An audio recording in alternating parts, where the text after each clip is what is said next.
Baga Ogeessi nagaan waa waydan. barsiise. Yaa abbaa malkaa baga nagaan dhufte. Baga nagaan waydan. Ayyee jara keenya gaa'ee akkuma viidiyoo irrattis ni beeksise har'aan tana waa'ee seenaa Diradawaatii fi akkamitti Somaaliif Diradawaa walitti hidhattee Diradawaan bara meeqa dura hundeeffamtee lafti tun lafa eenyuti waan jedhu irratti hawaasa Oromoo bal'aaf haasawa taasisaa abbaan malkaa jechuudha. Inni itti aanu immoo macarrasharra eegenne hawaasa gaafii godhee fixe booda warri gaafii barbaadan eegenne hawaasa bal'aa godhe booda warri gaafii barbaadan carraa suuta isinii kanneen takka takkaan itti isin ol galchinee waan kanarraa dhaloonni keenya kun waan beeku osoo waan takka beektanii falmanne akka ajaa'ibatti quuqamnaa beekadha. Namoota usneetuma lafaa kaanee wuy jenne malee osoo sirritti hubannoo itti qabaannee quuqamne akkasuma takka nu keessa gasseenaa jechuudha. Kanaafuu durri maal godhuu qabnaa yaada jiruuni dura namuma keenya kanaawu hedduudha wal keessa jirraa. Namuma keenya illee ta'e karaa quuqamni isaa karaa akkatti Somaaliyaatti achi nu harkaa mucucaatu sun jira. Kana hunda hubachiifne eenyutu haqa malee deemu jiraa fi kanarraa adda isinii baasuudhaa fi namni kun gaa'ee nama guddaadha. Nama TikTok isin sasseenuu beekaa fi warra seenaati. Kanaafuu carraa asumaan isa dabarsinee boodarra yoo macarrasharra gaafii qabaanne carraa isinii kanneen ol seentanii gaafii gaafattanii abbaa malkaa fudhadhu. Meela yeroo takka osoo itti abbaan malkattiin seenan amma abbaan malkaa haasa'u kun seenaa waggaa 120 irraa kaasee haga guyyaa irraa jirruuti waan ta'eef dhaloonni ammaa kun keessattuu jenereeshinii ammaa kun seenaa kana qalbiin hordofanii dhufaatiin Somaalee yoomii kaasetti gara baha Oromiyaa yookaan gara Diradawaa kanatti babal'achaa dhufee akkamiin dhufanii tiffattummaan dhufammoo daldalummaan kaje'u abbaan malkaa bu'uura dubbirraa kaasee waan amma keessa jirru kanatti waan dhufaa jiraniif qalbiidhaan namni hundi akka hordofu asumaanitti dhaamnaa jechuudha. Maaliif seenaa tokko bu'uura isaa kaastee hogguu haasa'u tarii haasa'ni nama harkaa dheerachuu danda'a abbaan malkaa aga danda'utti gaggabaabsaa waan dhaloonni ammaa kun hubachuu qabanii fi waan amma alagaanis waliin lallaayitee Oromoo ittiin jeeqaa jirtu kana sirriitti adda nu baasu waan ta'eef obsaan akka hordofnu jedha abbaa malkaa yeroon keeti. Ayyee galatooma. Assalaamu alaikum warahmatullahi wabarakatuhu. Akkam jirtan nagaa fayyaa hundi keessanuu. Waalaikum salaam.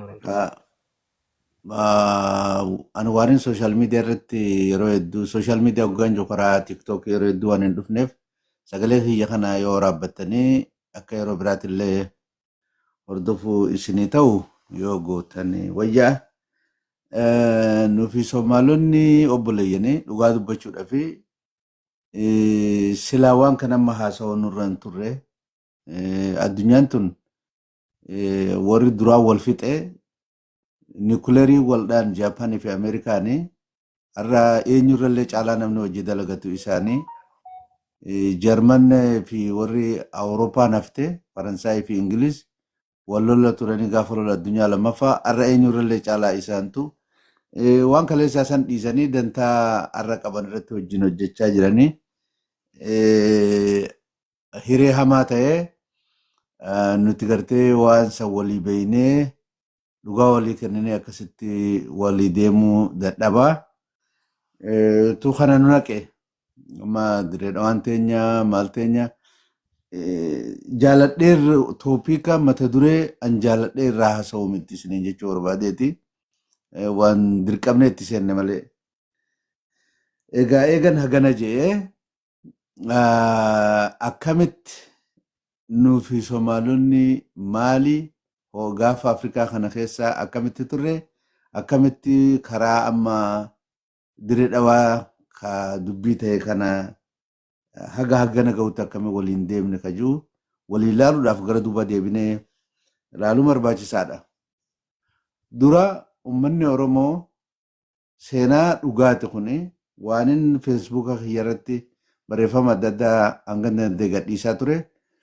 Feesbuuka kiyya jalatti argitanii jirtan namoonni hedduun je'eetiin amanaa ragaa qabatamaa ka saayinsii arkeoloojiitiin ragga'e kammoo barreeffama seenaatiin ragga'e ka haftuu Somaalii folklooriin ammallee ragga'e ka haftuu seenaa taa gammaa dhaabbattu qabu. Somaalilaand lafa amma jaantanaa fi haga Mogadishootti lafa tana Somaalota dura Oromootu qubachuu ture. Bishaan galaana diimarraa haga garba hindiitti. Kun sheekoo namni useetuma ofirraa haasa'u oduun ta'in oduu dhugaatti dubbii dhugaatti jechaadha. Maaltu ta'e ummata Makzuumii jedhantu zaayilaa dhufe dura. Makzuumii jechuun Arabni gosa sadii Qureeshii jajjaboo qaba ture. Takka nabii rabbi nabi Muhammad alayhi salaatu wassalaam keessaa dhufane Haashimiyyoota Umayyaa warra jedhanii warra Mu'aawiyaa Abaa Sufyaan keessaa dhufan Usmaan ibn Affaan faan radiyallahu anhum. Kun gosti sadaffaadha. Gosa Makzuumii jedhamtu tan agartee ta Khalid ibn Walid ibn Mughira al-Makhzuumiin faan keessaa dhufanii jechaadha. Akkuma beeytaniifin maqaa namaatu tuqaa. Gosti tunni the three powerful clans, political clans, gosoota siyaasaa jajjaboo yeroo sanitti biyya Arabaa keessa turan keessa sadeen kun Qureeshiin hedduudha. Humna jajjaboo turanii gara keenya ka dhufe warra Makzuumii kana hedduun hin nagadan isaan nagadaa hin beekamanii. Zaayilaa dhufan namni isaan achitti argan Oromoodha. Namni achitti biyya san bulchaa ture jaarraa horatoo hin jaama jechuudha. Lafti sun bakki jaarraa horatoo taa'u sun ammallee jaarraa horatoo jaamti. Manni haakimaa kachi jirullee jaarraa horatoo health center jaameetuma bakka san jira. Somali folklore illee akkasumatti lafa kaanii warri Makzuumii akkasitti kaanii Lewis Meriden ka seenaa san compile godhee barreesse haftuu seenaa warra Makzuumiiti Somali folklore walitti qabee ka barreesse kitaaba The Modern History of Somalia jedhamu keessatti kaa'elleen waanuma kana ragaa ba'a. Duuba akkamitti achirraa bahuu dandeesse Oromoon gaafa san keessatti Makzuumite Empire, Walashma Dynasty yookaan Ifaat Sultanate, Ifaat Sultaan wama fedhee hojjaan waan nama kaase kana keessa hoggaa jaaramu Somaaleen ni amante. Oromoon tun hedduu akkuma gaafa Namruud sangaanii beeytanii Namruud Qur'aana keessatti ألم تر إلى الذي حاج إبراهيم في ربه أن آتاه الله الملك خمتها جبات سن كوش نبيتنمي إذ biblical Nimrod Bible keessatti ammoo kitaaba Hebrew Bible Genesis kun baqaraadha kan nama qara'e kun Hebrew Bible keessatti kush namni akkasitti Ibraahimitti mataa jabaate sun ilma kush akka ta'e Namrud yookaan biblical Nimrod. Duuba aadarraa ka'uu hin dandeessu akkuma Namrud sani Oromoon yeroo sanitti daftee amantii fudhachuu fi aadaa Araboonni fidanii dhufan fudhachuu hin dandeenye. Kanaan warri konvertii ta'e warri amanan kunii fi warri alaa dhufe walii ta'anii Oromoo dhiibanii achirraa kaasanii waggaa 350 keessatti waa beekama ceesisanii jechuudha. Lafa amma wanni ta'anii. At the same time Amdatsiyoon namni jaamu Shawaa tanaa fi karaa amma laga Abbayyaa kanarraa kaasee Oromoo dhiibee Awaash gamanatti gad deebise. Gubbaayis yeroo tana Oromoon rakkatee naannoo amma Baalee Maddoolaabuu kanatti deebi'ee seenaa beeytan san hojjetee if ijaaree gadaa haaromfatee gadaa Melbaa gaafa gadaa Melbaa irratti lola jalqabee jechuudha. Gadaa Melbaa seenaa Oromoo keessatti gadaa guddaadha. Tanaafi Dr. Taaddasaa Eebbaa gadaa Melbaa kitaaba jiru maqaa seenaa saniitiin moggaasee barreessee jechuudha.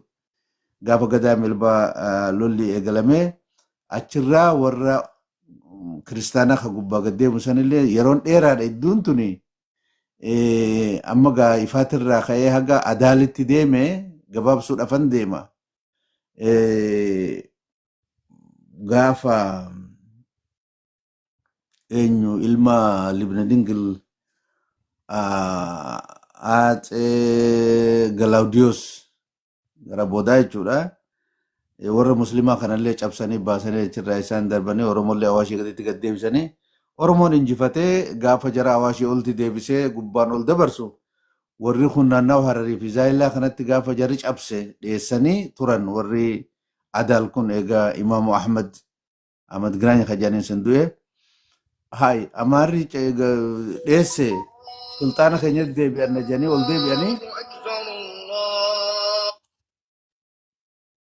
sultaana keenyatti deebi'an jedhanii ol deebi'anii akkasitti warri afran qallootii fi uummanni anniyyaa bara 1557tti warra san gad deebi'anii magaalaa harkessa cabsanii achirraa baasanii jechaadha.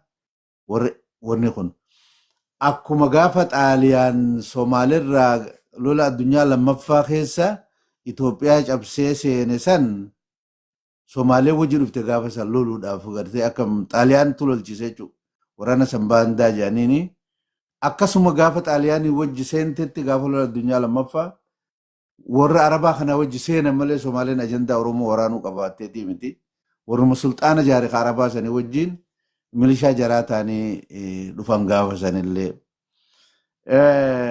Tokko kana ture seenaa hayyoonni hogga barreessan amma dhufaatii araboonni gama lafa Oromoodhaas dhufan sani lafa teenya histoorikaalii seenaa teenya jedhanii kitaaba barreessan keessatti waan akkasii argitan. Ka duraa kana inni lammataa ka gaafa Turkiidhaati. Gaafa Turkii jarri Zaayilaa dhufe warri Turkiidha. Yeroo tana keessa abbaa Amir Abdullahi Qaama Jalola Calanqoo hooggane kana Muhammad Ali Abubakar nama jedhantu Harar bulchaa ture magaalaa.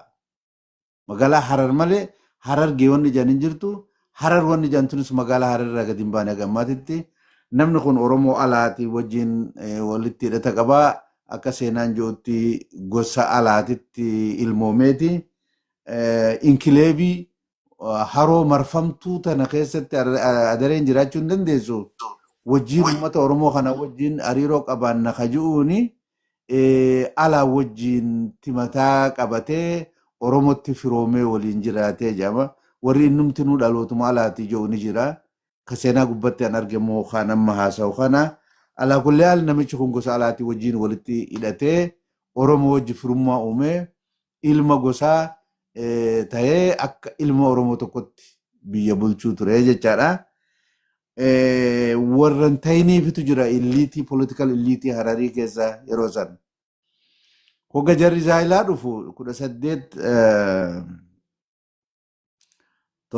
1874tti hogga jarri Zaayilaa dhufu deemanii miilaan achitti itti dhaqanii jara sanii nama tokkotu jira warra muka gabbaruu Oromoon tungaa amantii waaqeffannaattis musliimaa ammoo warri waaqeffatus ni jira. Poolitikumaaf jecha nama akkanaatiitu kun uummata sanii wajji walta'ee nama hedduu jira. Isin warri musliimaa eega dhuftan nutti koottaa biyya teenya jedhanii isaantu qabee fide.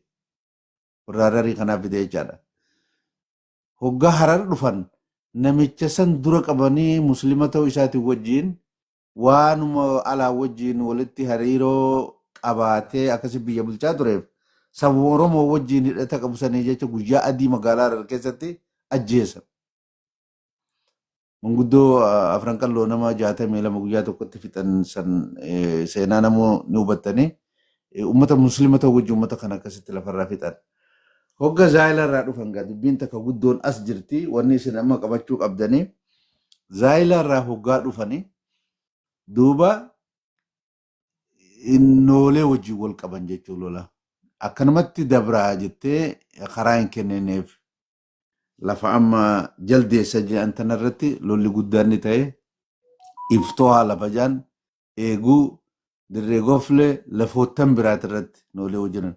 Gaafa guyyaa tokkotti nama 120 nooleen hiriirseetu ture. Odoo raabaaddoorii afran qal'ootii wajjin lola godhamee hin gahin ka Orfoo Jiloofaa jechuudha. Orfoo Jilootiin hoogganamu. Loluma guddaa odoo hin gahin noolee qofa wajjin lola hamaatu ta'e jecha. Duuba jaldeessi kun irraa achi jira. Kiiloomeetira 170 akkana fagaata magaalaa Dirree Dhawaatirraa. Inuu gara Harar dhiyaatu malee. Achuun jirtu gaafa jarri dhufu jarri Somaaleen wanni Somaalee jan takka naannoo sana hin jirtu Dirree Dhawaa dhiisaadha. Garuma jaldeessaa sanuun jirtu Somaaleen. Amma gaa wanni kun dheeraadha suukanneessaadha lolli noolee wajjin godhan kun. Suukanneessaa akka malee lola ilmi namaa akka malee itti caphee itti dhume jechaadha. Duuba lola hamaa fi dhumaatii namaa guddaa booda garana ol dhufanii hoggaa ol dhufanii raabaadorii afran qalloo yeroo san namni hoogganuu Orfoo Jiloo jedhama. orfoo jiloo kunfaanis akkasitti wal qabanii dhumaatiin guddaan taate jechuudha. Manguddoo teenya dhume arri waan lafa ciisaa, dardara keenya dhufe filaa waan lafa ciisaa, shamarran keenya dhume gartee martuu waan lafa ciisaa ka jedhan suni yeroo san keessa gartee dhumaatiin ilma namaa akka malee ta'e jechuudha. Keessattuu naannawa nooleetitti dhumaatiin taate waan seenaa namni gartee hordofu waan gadde akka malee nama suukanneessaati. Yeroo tana keessatti jaarsoon ulamaa'ii hedduu qabanii dhumaatiin sun wasanaa bahee warri Hararii kun waan isin ajaa'ibu caammaa nuur fagoodha achirraa. Eeguma biyya jarri Turkii kun qabatellee nama guddaa irra deemanii abalu nama jedhanii baadiyyatti lafa fagoo geessanii ajjeechisiisuu turan. Caammaa nuur nama langaa harkaa qabu malee nama waraana qabatee deemuu miti. Lafa hagas geessu deemanii nama sanillee qabanii ajjeechisiisan jechuudha. Ayyuu. Akkuma fakkeenyaatti caammaa nuur nama beekamaa waan ta'eef dubbanna malee namni biraa bakka hunda deemanii akkasitti ta'e dhumaatiin sun ta'e. Anyway, amma wannan dubbachuudha deemuun pointiin jaldeessa kana nooleen namni karaa san ba'u geejjibni achitti hiikkateet achitti namni wal bitee maallaqa biyya alaa maallaqa Oostiriyaa fa'aa wal bitan achitti akka doolaara Ameerikaa kana magaalaa maallaqa biyya faranjiitiin namni itti wal bitu turte jaldeessi tun. Taaksii kafalchiifti nooleen naannoo sanitti dur. Amma akka eega wal fixanii rakkinni dheeraan dhalatee irra keessan dabra dubbii mataadhaan danda'aa. Duuba noolee warra Turkii kanaanis gibira kafalaagaa jetteen akkuma aadaa sanii baramma abbaan biyyaa nuyi akkamitti.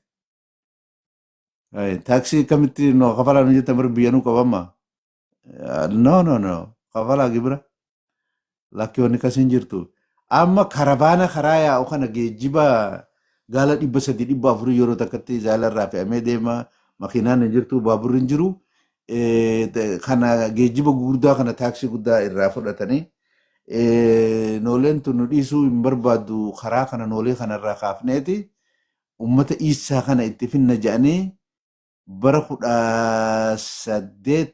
1875tti Rooble Faarah nama jedhamu abbaa ugaasa Iisaa mana tolchanii fi yeroo duraatiif fidanii magaalaa jaldeessaa kan lafa Oromoo tanarra jechuudha. San dura 1840 takka dhaqee namni barreessee seenaa Denoolee Gaallalaandi jee katabe. San booda 1855 toora kana namni katabe Riichaard Baartan jedhama Noolee Gaallalaandi jee katabe sunis. Lafti sun lafa nooleeti jechuudha. Amma naannoo shan keessa jirti. Amma Oromoon achi hin jirtu. Jaldeessa lafa jedhan jaldeessi maqaa Oromooti ni beektanii. Gaafa san fidanii yeroo duraatiif dirree dhawaa dhiisaadhaa lafa hagas fagaatu. Kiiloomeetira 170 lafa dirree dhawaa irraa fagaattu. Jaldeessaa 1875 Turkiin fidee abbaa gadaa abbaa maaliin isin jee maaligaa ugaasa isaanii achi keessa jechuudha. Suuraa jira Google gootanii namicha isa yoo gootan Google irraa argatan suuraa isaatii wajjin Turkiin kaaftee achi keessa jechuudha. Kanaaf lafa Oromoo tana namni Oromoo gaafa Makzuumii waan ta'e isin himeetiin jira gaafa ifaati. Ammas Turkiin hoggaa dhuftu Oromoodhaaf hiree gaariin hin taane balaa guddaa kanaa dhalatee gaafa duraanii san musliimaa miti amma muslima ta'u wajjinuu lafarraa dhumanii jechaadha. Haala kanaan dura lafa Oromootitti karaa nooleetiin karaa jaarsoo boodanitti deebi'a. Booda keessa gaafa wanniin dhufe Minilik eega biyya qabatee gara 1905 akkana baabura tireen laayinii Dirree Dhawaa fi Itiyoo Jibuutii Reelway baabura kana magaalaa Dirree Dhawaa hoggaa asitti as bal'attu waan kana jala dhufanii magaalaa Dirree Dhawaa tana qotteen jaraa dhufte. Amma haga Dirree Dhawaatti dhufuun isaanii baabura kana jala dhufanii jechaadha. Duuba dhufaatii biraatu jira ammas. Isaa fi Oromoo waliin daangessan adduutan adaltu jira ture. Karaa madawwallee kana. Hayyuun Oromoo tokko kan nama maqaasuun barbaanne hayyama isaan qabu. Namni amma lubbuun jiru. Waan kanarratti gartee seenaa dheeraan irraa katabe. Nama amma lubbuun jiru. Dhalataa diree dhawaa jechuudha. Hayyama isaa waan hin qabneef maqaa isaa kaa'uu hin danda'u. Kana suuraan aboo bakka fiddee keessa kana. Gaafa amma seenaa biraattiin isin adda bira lola addunyaa lammaffaa booda Ingiliz 1940 takka irraa haga 1947 8tti diree dhawaa gadhiisuu dide. Harar kennee Haile Sillaaseetti diree dhawaa qabatte. Maaliif? Jibuutii fi Itoophiyaan yoo wal qunnamuu karaa baaburaa kanaan itti fufan hariiroon isaanii cimteetitti laga Abbaay kana cufanii Ijiptitti gartee isaan bishaan Abbaay kanaan jibrii oomishan. Faabirikaan biyya Ingiliz jibrii tanan dhaabbatuu ture jibrii Ingiliz tana. So laga kana hidhaniiti bishaan kana gartee Ijiptitti narraa kutanii idduu tanan lafa Ingiliz Somaalilaandii tana ol bal'isee akka isaan yoo lafa tiyya keessa dabran malee waliin qunnamne godha lafa tana gara nama muradha. Haile Sillaaseetti kennu kaja'u yaadan. Tanaaf Somaaluma qofa Somaalilaandii irraa haga Awaashitti xarafa kana ol baasu waan barbaadaniif idduu tana isa kaasan. Lafa isaati karaa nama Jibuutii deemu kun dawwallee fi maaleen kun isa asirraa godaansisan. Ingiliiztu godhe. Achirraa uummata nooleetii fi alaa fi oborraa haga ga'uutti dhiibanii haga itutti lafti tun ol bal'atte.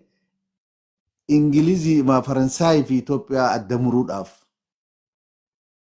waan gartee jarri kun wal ga'ee geopolitical influence guddaa akkan uumne bishaan Abbaay irratti illee rakkoo akkan finneef wanni sun yaadamee akkas godhame jechaadha. Kun karaa nooleetiin jiru. Karaa jaarsootiin maaltu ta'e? Yoo diree dhawaatanuma yoo wanni karaa jaarsootiin ta'e hin barbaachifne irra kunnee waan biraa haasa'uu dandeenya. Akkitti jarri dhufe akka kana haga lola addunyaa lammaffaa ga'utti babal'inni kun taasifame yeroo tana keessa hogga Xaaliyaan bahu colonizationiin gara dhumaa deemuudha qabaa. League of Nations dhuma lolaa addunyaa tokkoffaa 1918 irraa kaasee haga 1940 wahitti dalage League of Nations bakka United Nations dhaabbata tokkummaa addunyaa ka amma jiru kana dura jaarmaan ture tokko dalaguu dadhabee lola addunyaa lammataatu ta'ee waan wal fixaniif jaarma haarawaa ka addunyaadhaa tolchuu barbaadee sun United Nations jaarmaa bara 1945 warra chaartarri isaa qophaa'uu jalqabee 48tti waliigalteen Roomaa sun qophaa'e. Garana deemaa waan jiramuu fi Soomaaleenis bilisummaa isiidhaa labsatu akka deemtu waliigalteen wahii gara amma waggaa 1950 keessa ta'e waggaa 10 booda Soomaaleen akka bilisoomtu yaanni ture. Hoggaa tana ummanni Harariidhaa kun gaafa Minilik cabu baqataniiti Soomaaleetti galanii Xaaliyaan jala Soomaalee wajjin turan illi political illiitiin isaanii achitti horan. Achitti Xaaliyaan jalatti madrasaa dhaabanii uummata barsiisuu Xaaliyaanuma jalattuu bulchiinsa gartee uummata Soomaalee kana gargaaru turan. Namni uummanni kun uummata karaa hedduudhaan nan dinqisiifadhu. Uummanni lakkoofsi xiqqaadhaan sun ethno-linguistic identity isaanii eeggatanii turuu danda'ani. Anyway, amma hogga yaadni kun dhufu faranjiin biyya gadhiifteef Afrikaa deemuu deemti jechuun hogga galtuuf warra barate uummanni Hararii kun. Amma waan gaafa duraa dadhaban bulchiinsa Harar kana magaalaa Harar kana gadi bal'isanii go Turkiin dhuftu Harargee baalaaf amma jedhan tana Hararuma maqaa magaalaa kana jalatti haga Turkiin jirtu waggaa 12 akka bulchan godhanii isaanis Turkii gargaaraa wajjin bulchanii Soomaalillee akkasumatti Xaaliyaan keessatti madrasaa Islaamaa ijaaruu fi waan godhaa ture. Nama hogga Soomaaleen Afrikaa tana faranjiin gadhiiftee deemtiin hoggaa galtuuf uummanni Hararii kun maal godhan? Uummanni musliimaa kun hawaashii gad jiru kun walloo Affaar wallootirraa kaasee haga Nageellee Booranaatitti mala tokko dha'uu qabna jedhanii yaada tokko tolchan. Xaaliyaanitti propoozaala dhiyeessan. Look, Xaaliyaan immoo uummata Amaaraa kanaan wal lola qabaa waan namni ji'uun ni dhagayaa. Nama musliimaa keessaa kan dammaqee politikaalii wanni ta'e uummata Hararii kana bulchiinsa kana akkana nuu godhi hawaashi walloo irraa kaasee bakka uummanni musliimaa jiru hawaashiin haga Nageellee Booranaatitti biyya tana maqaa Harar itti nu moggaasi jedhaniin waggaa 5 Xaaliyaan biyya bulche haga Nageellee Booranatti Arsiin Baale Carcar Harargee Ba'aa amma Affaar Walloo Harar maqaa jedhuun akka Xaaliyaan biyya bulchu godhan uummanni Hararii political centeriin isaanii magaaluma Harar tana ta'e bakka 6tti adda qoodaniitti Gin'iir, Arsii, Carcar, Diredawaa, Hararii fi Jijjigatti adda qoodan.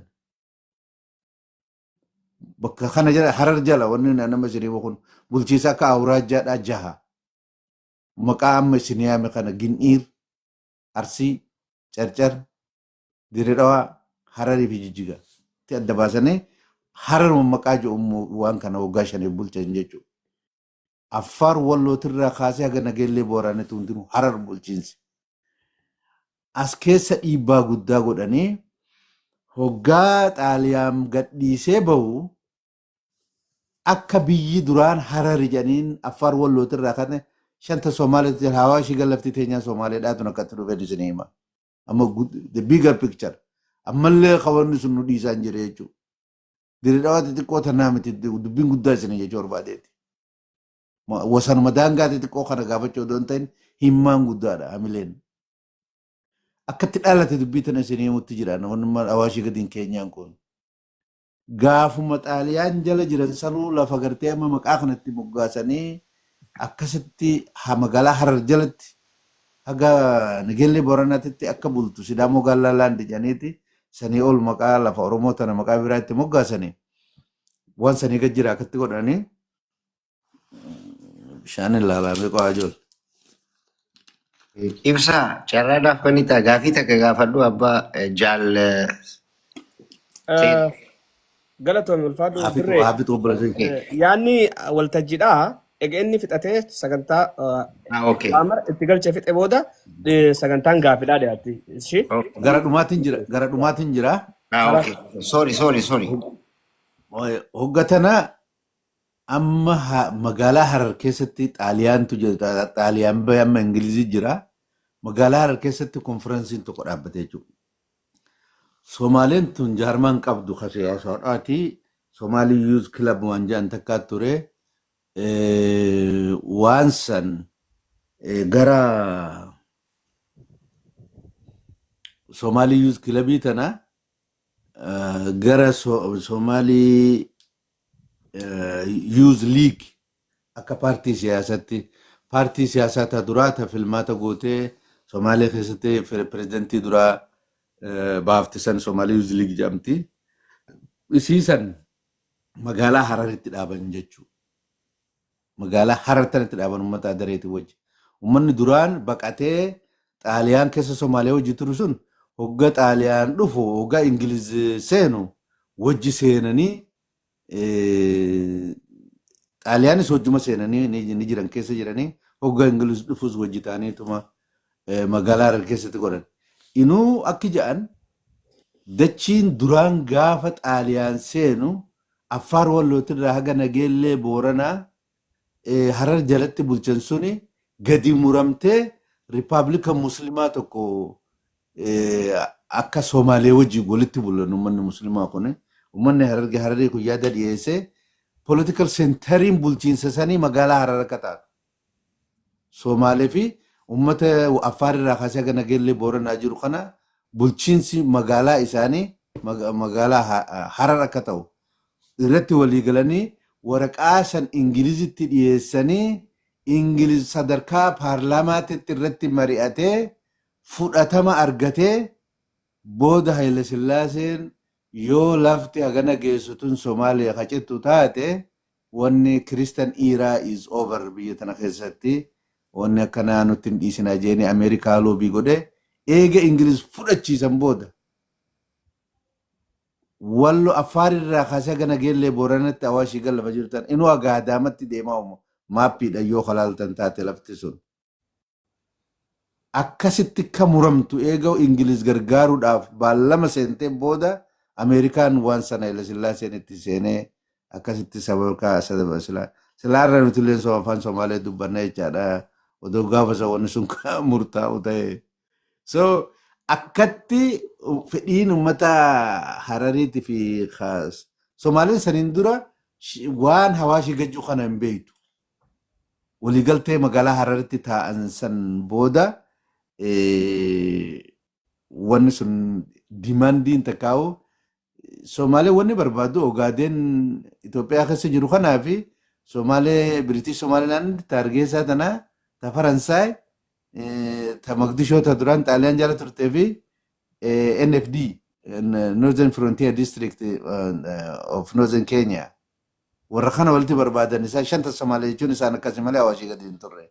Uummata Hararii kanaatti akkas gaafa san godhe dimandiin lafa Oromoo irratti akkanatti gaafii kaasuun kun bifa kanaan guddatee as gahe. Magaalaa Dirree Dhawaa taariika isii akkamii maal wanni jiru kana Maastar Hasan Faan kitaaba barreessee jee sooshaal miidiyaa irraa kan dubbatuun dhaga'ee magaalaa Harare particularly Dirree Dhawaa keessa eenyutu dura maayara ture kantiibaan dura eenyu maaltu ta'e akkamii waan akkasii san warra ganda magaalaa Dirree Dhawaa jiraatee seenaa achi keessaa yoo san irraa baruu dandeessanii. The whole picture seenaa kanaa gara Oromiyaa dhufu akkasi. Jarri yeroo an haasa'u tana dura namni lafa Oromoo tanarraa kileemii qabu hin jiru tokkolleen. Haalli isaa kana bakka fitadhe amma gaafii deebisuudhaaf qopheedhaan. Tole Abbaa Malkaa ulfaadhu wallaahi galatoomii amma dubbii bilbiltuu ammatti haa deemnu. Mee gabaabumatti Abbaa Malkaa ibsaa yoonan sisaamuu baadhe. Dhiyeenya kana heeriisee waltajjii jiru guddaatu magaalaa Dirree Dhawaa keessatti geggeeffame. Achirratti immoo alaabaan biyyoota lameenii fannifamtee dhiichisaa fi dhaadannoo qabiyyee lafa Oromoo tana falmootu manguddoota buleeyyii irraa dhageessifamaa ture jechuudha. Amma dubbii kadhalche isa. Magaalaan Dirree Dhawaa tun akka heeran federaalaa jala bultii haa ta'u immoo dhaadannoon manguddoon achirra dhageessanii fi seenan achirra dubbatamee uummata dallansiise jechuudha. Amma dubbii tana uwwitee namni illee akkasitti walitti dhufu taasise jechuudha. Eessanii magaalaan Dirree Dhawaa akka manguddoonni sun jedhanitti lafa Somaaleetii akkamiin lafa isa fi gurguraa taate akkasitti kan isaan achirratti ibsaa turan waan ta'eef mee dubbii tana mataa addanuu qabi qixa seenan nu barsiisu. Wanni achirratti haasawame sun sirriitti hordofeetiin jira. Waan an intarastii irraa qabu waan ta'eef waan seenaa waan ta'eef haga nama fagoo jiru tokko wanni naan andiristaandiin goone garii yoo jiraatte hin beeku akka nama fagoo jiru tokkotti ilaaluudhaaf hedduun tattaafadhe. Amma akkanumaa hojii wanni na jalaafu jiraachuu akka qabu akka danda'u hin yaadina hin shakkinaa jechuu barbaadetti. Waan dhiyaate keessaa isaannaa gurguraadha. Maqaan lafa tanaa duraanuu so kanaafuu nuuf kennuudha qabaa jedhan. Yoo waan dursan taate wanni irraa kaasee haga Affaar irraa kaasee haga Nageellee Booranaatti zaman tokko Harar ture. Kanaafuu warri Harariittis haga Nageellee Booranaatti lafti teenya jechuu danda'an isaaba saniin. Ogaadeen tun Harargee Xaqalaa jala turte Harargee jala galuu qabdii Harargeete Ogaadeenuu jechuutu dhufa. Carcara daarinaa gaara gurraachaa jedhanii lafti addanillee gaafa Haile Sillaaseen maqaa kanaatiin siyyaamuu taare isin carcar jennee adal gaafachuudhaatu dhufa. yoo maqaa warri abashootaa baase on historical justification ta'ee akkasitti waan deemuu danda'atii miti so. Baale yeroo takkatti carcar ta'eeti bara 18 gara 90 irraa haga bara 1943tti Baale carcari akka bulchiinsa Amaaraatti. Akkas jechuun Baale carcari jechuudha miti Amaaraa jeen malee. So wanni sun it doesn't make sense at all. Waan Amaarumaatu kanumatti ilaalee waan barbaade maqaa baase malee suni wanni manguddoon haaseetu sun maqaa Amaarri gaafa biyya bulchuu baase saniin sun lafarratti wanni godhuun firu. Ummanni Oromoo kuni ummanni Somaalee keessaa magaalaa Direedhaa namni dura lafa san qubatu ummata Oromoo akka ta'e kana reefu isinii clear godheetiin jira. Jarri kun ummata Oromootiin kan wal arguu danda'an dhufanii hadiida baaburaatii isiniin jeetiin jira. Yeroon biraa talamaffaadha gaafa Ingiliz dhufee karaa sanseene bal'isee Affaarii fi Somaaleetti Affaarti iddoo tana jira malee Somaalee fi Oromoo waliin qunnaman. Affaar iddoo tana Ingiliz kaasee akkasitti Oromoon namni natti haganan gaafii tana deebisuu hin dubbatina. So dhiifama ijoollee teenya. So seenaa hin jirre lafaa kaatee fakkeenyaaf amma siidaa tokko bara kadhaabdu amma odaa bultumitti waan jaara yoo jette gulantaa heera qaba bakka san jira. Odaa nabetti waayaa jaara yoo jette bakka san jira jechaadha. Yoo gattee bululotti waa jaara jette naannaa afran qalloo deemtee seenaa achitti qabda jechaadha. Waatu jira. Bakkuma adda addaa bakkuma seenaan Oromoo jirtu hundattuu waa godhuu dandeessaa jechaadha. Amma lafa ol kaasanii isa mootummaadha qaba. Jibuutii keessa harka 160 isaanii lafa jiru qaba. Lafa ol kaasanii bakka tanarra naa dhaabaa jiran. Hayyee naa dhaabaa jiran yumaan qabu. Mana nu dhaabaa jiran.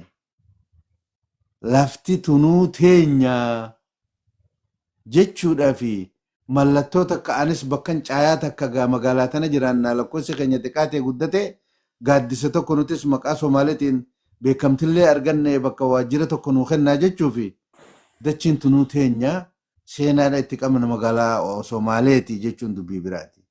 Amma warri Direedhawaadhaa warri mootummaa wanni jaan haqa qabaa jarri kunis nutis afran qalloo fi goojjoo afran qalloo achitti jaarre paarkii Alii Birraa goone waan isaan tokko sanii miti kun hamma kaayamaa jiru.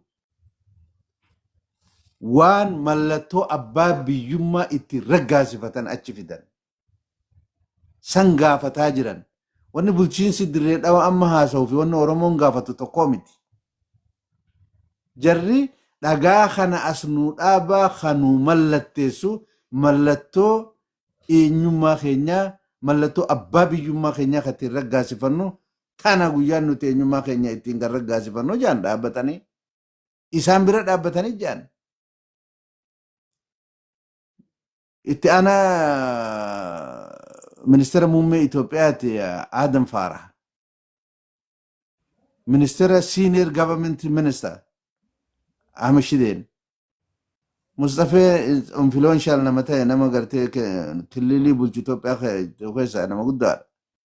Itti gaafatamaan paartii badhaadhina magaalaa Direedhawaa hundi isaanii achirratti converge ta'anii hoggaa nuti lafa tana barbaanna magaalaan tun teenya jaan humaan jenneen Mustafeen humaan jenneen itti aanaa muummee ministeeraa humaan jenneen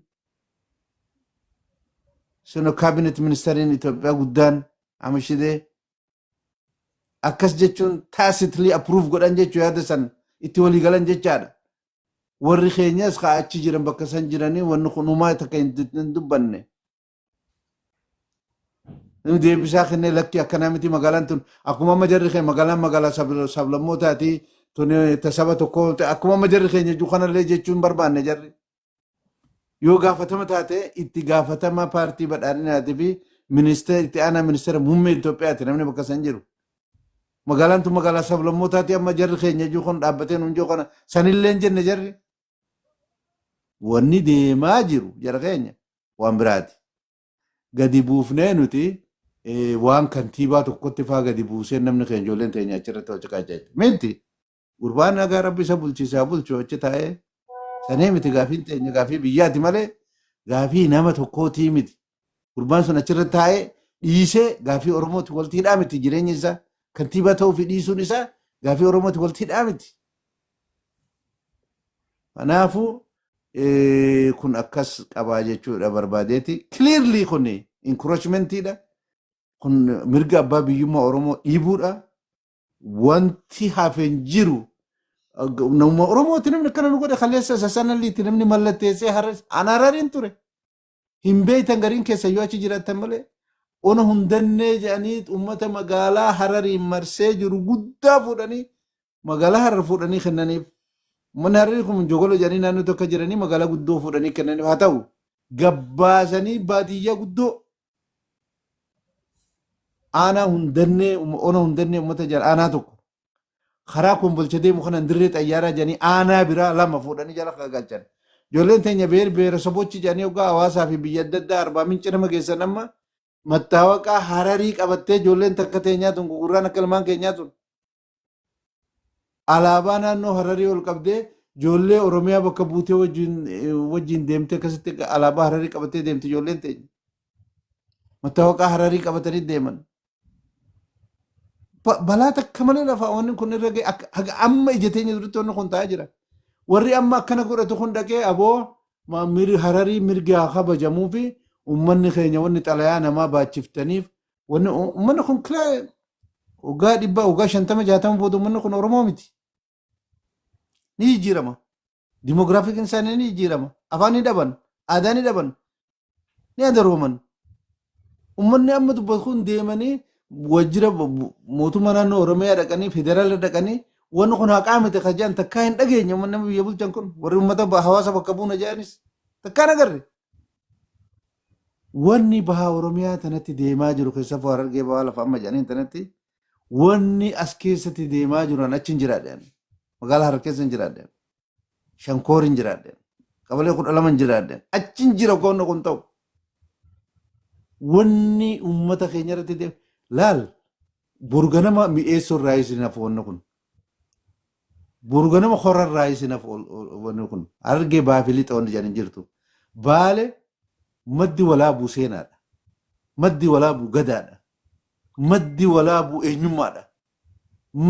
Maddi walaabuu gadaameel baati.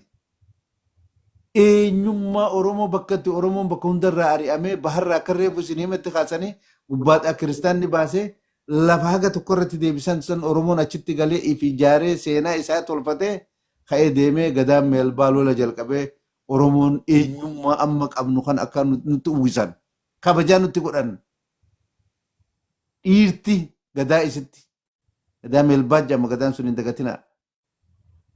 Gadaa meelbaa san ta'uu qabdi dhaluun ganda keessaa wal arrabsu nama tokko irratti faa deebifti ijoolleen teenya asii gattee wal nyaatu akkanaa miti dhugaan Oromoodha. Oromoon kabajaa guddaadha qaba seenaan Oromoo qabsoon Oromoo har'an jalqabne nama isin abbootii abaluu abbaa abaluu faa jettanii lakkooftan kanaa miti gadaa meelbaa jalqabde Oromoon irbuu uummata saniiti lafee uummata sanii gubbaa dhaabbanneeti biyya irra qabnu tan harkaa qabna.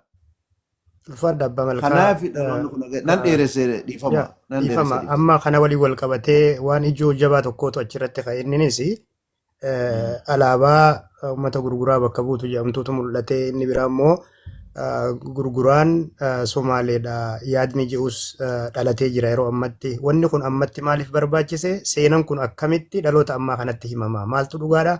Maaltu soba? Gaafii kanarraa haguma tokko qofan dubbachuu danda'a humna xiyyaa oli gaafiin kun. Gurguraan Oromoodha. 100% Oromoodha. Namni amma asirraa na dhaggeeffatu kun namni gurguraarra Oromoodha hin jiru. Oromoodha. An Oromoo miti gaafa jee qofa heeraan hin jenne. Heerri sun wanni sun noolee fi gurguraa idduudha jira. Heerri bakka qabaa, heerri gulantaa qabaa. Gulantaan suni gulantaa nooleetii fi gurguraati. Waan heera gosoomaa ka irbu'u ka heeraa san TikTok irra taa'ee waan sanaa sa'uu hin danda'an. Gurguraan akkuma fedhettu akkanan beekutti hedduudhaan qoradhee naannoo sanis jiraadhee laalee argee gurguraan Oromoodha. Ammoo yoo heeran gabbahee anarraa achi ani Somaaleedha je'ee labsate sun gurguraadhaa wanni sun irbuu heerri kaa'ee taganamaa san heerri gulantaa qabaa gulantaan sun noolee fi gurguraa hedduu jira. Kana caalaa waan san dubbachuu hin barbaadu namni lafaa ol ka'ee jee waan gulantaa noolee fi gurguraadhaa san bakka hin bu'u abbaan fedhe waan fedhe yoo haasa'e. Dubbii heeraati wanni sun achitti deebi'anii ilaaluu barbaada. Kana caalaa dubbachuu hin barbaadu waan kana ammumnatii yaa olii wanni kun. Waan TikTok irra taa'ee haasa'u. Carraan akkanitiif galatoomii ibsa wooma takkaa dubbachuu barbaade takkaa mana ibsaatiif seenee hin beeku garuu waa'ee magaalaa Dirree Dhawaa tana keessa waggaa dubbatan abbaa kiyyaa waan na barsiise. Waa lama naa hime odoon qabsoo keessa hin seenin warra buchuu man qabnee jira abbaan kiyya. Warra buchuu man qabne jechuun hoggaa namni magaalaa Dirree Dhawaa keessatti waan tana sirriidhaan ibsuu barbaada waan jiru waan dhugaati warra buchuu taasiyaan hoggaa dhaabbate abbaan kiyya mucaa biyyaadhaa deemta baradhu naan jedha. Hoggaa taasiyaa dhufan warra buchuu man qabne jennaan warra firan qabne jechuu warra jaambootiitu magaalaa tana keessa jiru. Warra jaamboo jechuun akkami warra fira baadiyyaa irraa hin qabne warra buchuu man qabne jennaan aruusa irra ta'us taasiyaa irra ta'us warra namni shuruuf kan baadiyyaa irraan dhufne warra buchuu man qabne jennaan nuti. Magaalaa Dirree Dhawaa keessatti guddadheefin tana dubbachuu jira. Maaliif akkana naan jette jiitii na gaafadhu warra buchuu man qabne jennaan nuti. Abbaa kiyyaa Yusuf Dheeraa janiin warra buchuu man qabne magaalaa Dirree Dhawaa keessatti warra buchuu man qabne jechuun warra baadiyyaa irraa firan qabne jechuu ka'annan ittiin dhufne. Dirree yeroo tokko amma gaafii deebirra jirraa nama hayyuutu nu gidduutti argama waan ta'eef kallattiidhaan gaafii antee gaafadhu namoonni kaanis irraa argatanii keessummaa keenyas geggeessuu waan barbaanneef. Kallattumaan gaafii kan kee gaafadhu. Yaa ibsa yoo barbaachisaa ta'e carraa isin fayyadee ibsan barbaada. Dirree lakki gaafii qabdu gaafadhu. Yaanni keenan galle wanni. Waa'ee magaalaa Dirree Dhawaatti dubbadde garuu namni hoggaa waa'ee magaalaa Dirree Dhawaa tana dubbatu waa'ee seenaa tana dubbatu xiqqashoo ni rakkama. Maaliif hin rakkama?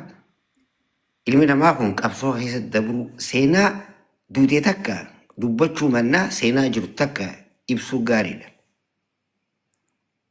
Maaliif akka naan jettu obboleessa yaanni gaafii naan gallee wanneen rakkamnee jirra itti rakkamneeti itti duuneeti itti hidhamneeti biyya alaati qaraanee barnoota fudhanne ammaani dardara ijoolleedha beeyta. Ijoolleedha wallahi ibsaa kan hoggaan laalufaanii gobla nuti ijoolleedha seenaa dabartee dur takka irratti amma kitaaba yuunivarsiitii irraa usee ibsa. Dirree yaanni laal dirree.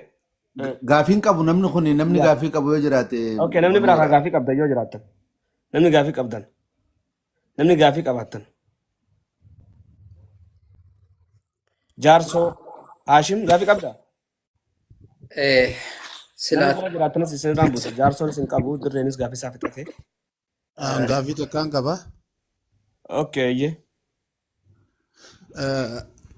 Waa'ee Dirree Dhawaa tana wajjin wal qabatee egaa waggoottan 5-6 dabre kana wal dandeessa ce'umsa sababa jiruun gaafiileen duraan Oromoon qabaachaa turtes jidduutti turte. Ammatti ofishaal neemii Dirree Dhawaan miidiyaa mootummaa dabalatee fakkeenyaaf sooshaal miidiyaan mootummaatis Dirree Dhawaaniin afaan Somaaleetiin hoggaa barreessanii magaaluma gartee duraan nuti akka itti dhageenyetti Dirree Dhawaa makuma juun beena maqaan Dirree Dhawaa kun abbaa malkaa makuma amma waan kanaaf uumame immoo durattuu jira seeraanuu fakkeenyaaf Finfinneen ofishaal neemii lama qabdi Addis Ababaas ni jettan Finfinneen ni jettan kun kan seeraan kennamee fi dirree dhawaa waan akkasii ni qabdi. Moo ammaan tana Somaaleessuudhaaf waan yeroo keessa itti moggaafama. Okay. Maqaan dirree dhawaa jiru lafti tun dirree dhawaan oduu magaalaan ta'in dura lafti tun dirree dhawaa. Magaalaan maqaa kanatti hin finne. Walii galaa ijoollee teenya. Magaalaan dirree dhawaa lafa ja'amturra dhaabbatte malee dirree jechuun maal jechuudha mee? Dhabee tana dhiisaati dhawaallee dhiisaa dirree jechuun afaan eenyuuti? Afaan Somaaleeti. Yoo dirreen afaan Oromoo taate dhabee maaltu fide? Kanaafi wanni akkas jedhan hin jiru obboleessa kiyya. Dhabeen ammaanta Somaalumaatu gartee waan kana akkas namni kuni amma Somaalumaatu gartee waan kana akkas namni kuni isaanumaatu amma godhatee waanuma amma dhufe malee maqaa lafa tanaatii miti wanni kun dirree dhawaati jechuun. Waan amma dhufe Amaarilleen gaafa biyya tana bulchu maqaa kanatti hin fayyadamne. Gaafa biyya san bulchan dhabeen jenne. Namni jeen jiru waan kana. Namni gosti amma warqinee yoo jea namni afaan Oromoo tokko yoo maqaa warqinee baafate Oromoo warqinee jettu warqinaa jettiini.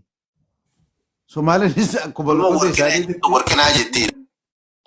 Akkasumatti maqaa itti jallifataniitti. Ibrahim yoo maqaa Arabaa yoo baafate haati Ibroshee jettiin akkasumatti maqaa isaan akka isaanii fakkaatetti godhatan malee dhabe wanni jedhan hin jirtu seenaa keessatti obboleessa kiyya. Maqaa kanas hin turre waan maqaa kana wajji wal qabatee miti. Wanni kunis dhabe waan jedhan dagadhu seenaa keessa hin jiru. Ammoo waan kana godhuudhaaf tattaafataa jiran akka malee agreessively hojjetaa jiran waan isin ajaa'ibu keessaa. Magaalaan tun magaalaa federaalaati. Sabaaf sablammoota waan jiru kana jara keenyaa haasawa. Namni itti gaafatamaa ministeera muummee Itoophiyaa ta'e walgahii san gubbaa dhaabbata seenaan taarikatti lafti hin teenye gisee jarri jiru. Ministeerri maallaqa Itoophiyaa Ahmashideen achi dhaabbata. Mustafeen nama barate bulchaa naannoo Somaaliyaatti achi dhaabbata. Itti gaafatamaan paartii badhaadhina magaalaa Dirree Dhawaa achi dhaabbatan. Sabaaf sablammoota waan jiru kana jarri naasoyi. Watakkallee wal dhaggeeffataniituma waan jarri isaanii asooman guddoon walgahii gubbatti basa qootee haasawte bakka namni keenya jirutti bakka kantiibaan keenyas achuma dhaabbatutti haasawan. Keenya jarri amma federaalaa sabaaf sablammoota maal waan jiru kana nutti haasanii beektaa. Hedduu nama gaddisiisa hireen Oromoo gatii guddaan kafalamee bakka tana dhufuun hedduu nama gaddisiisa. Wanni isaan amma haasawaa jiran gabbuusaniiti abaluu dhiisaa jedhanii waan walirratti nu ofinaa jedhan. Dubbii nama tokkooti miti ijoollee teenya. Dubbii dhaaba siyaasaa tokkollee miti. Dubbii Oromooti. An gaafin itti aansee si gaafadhu dur olaantummaa alagaatu Oromoo tana hacuucaa. Amma immoo Oromoon wareegama ulfaataadhaan olaantummaa alagaa afaan biraa dubbatu kana bara 2018 keessa firraa goolabee guduunfee darbee jira jennu. Amma sababni haqni Oromoo itti ukkaamu yookaan falmiin lafa Oromoo irratti itti ka'u maali? Qaamni jiru maali? Maaltu ta'uu qaba? Mootummaan naannoo Oromiyaatis kan federaalaatis olaantummaadhaan kan hoogganamaa jiru nama Oromootiin jechuudha. Kanaaf maaltu nu danqe?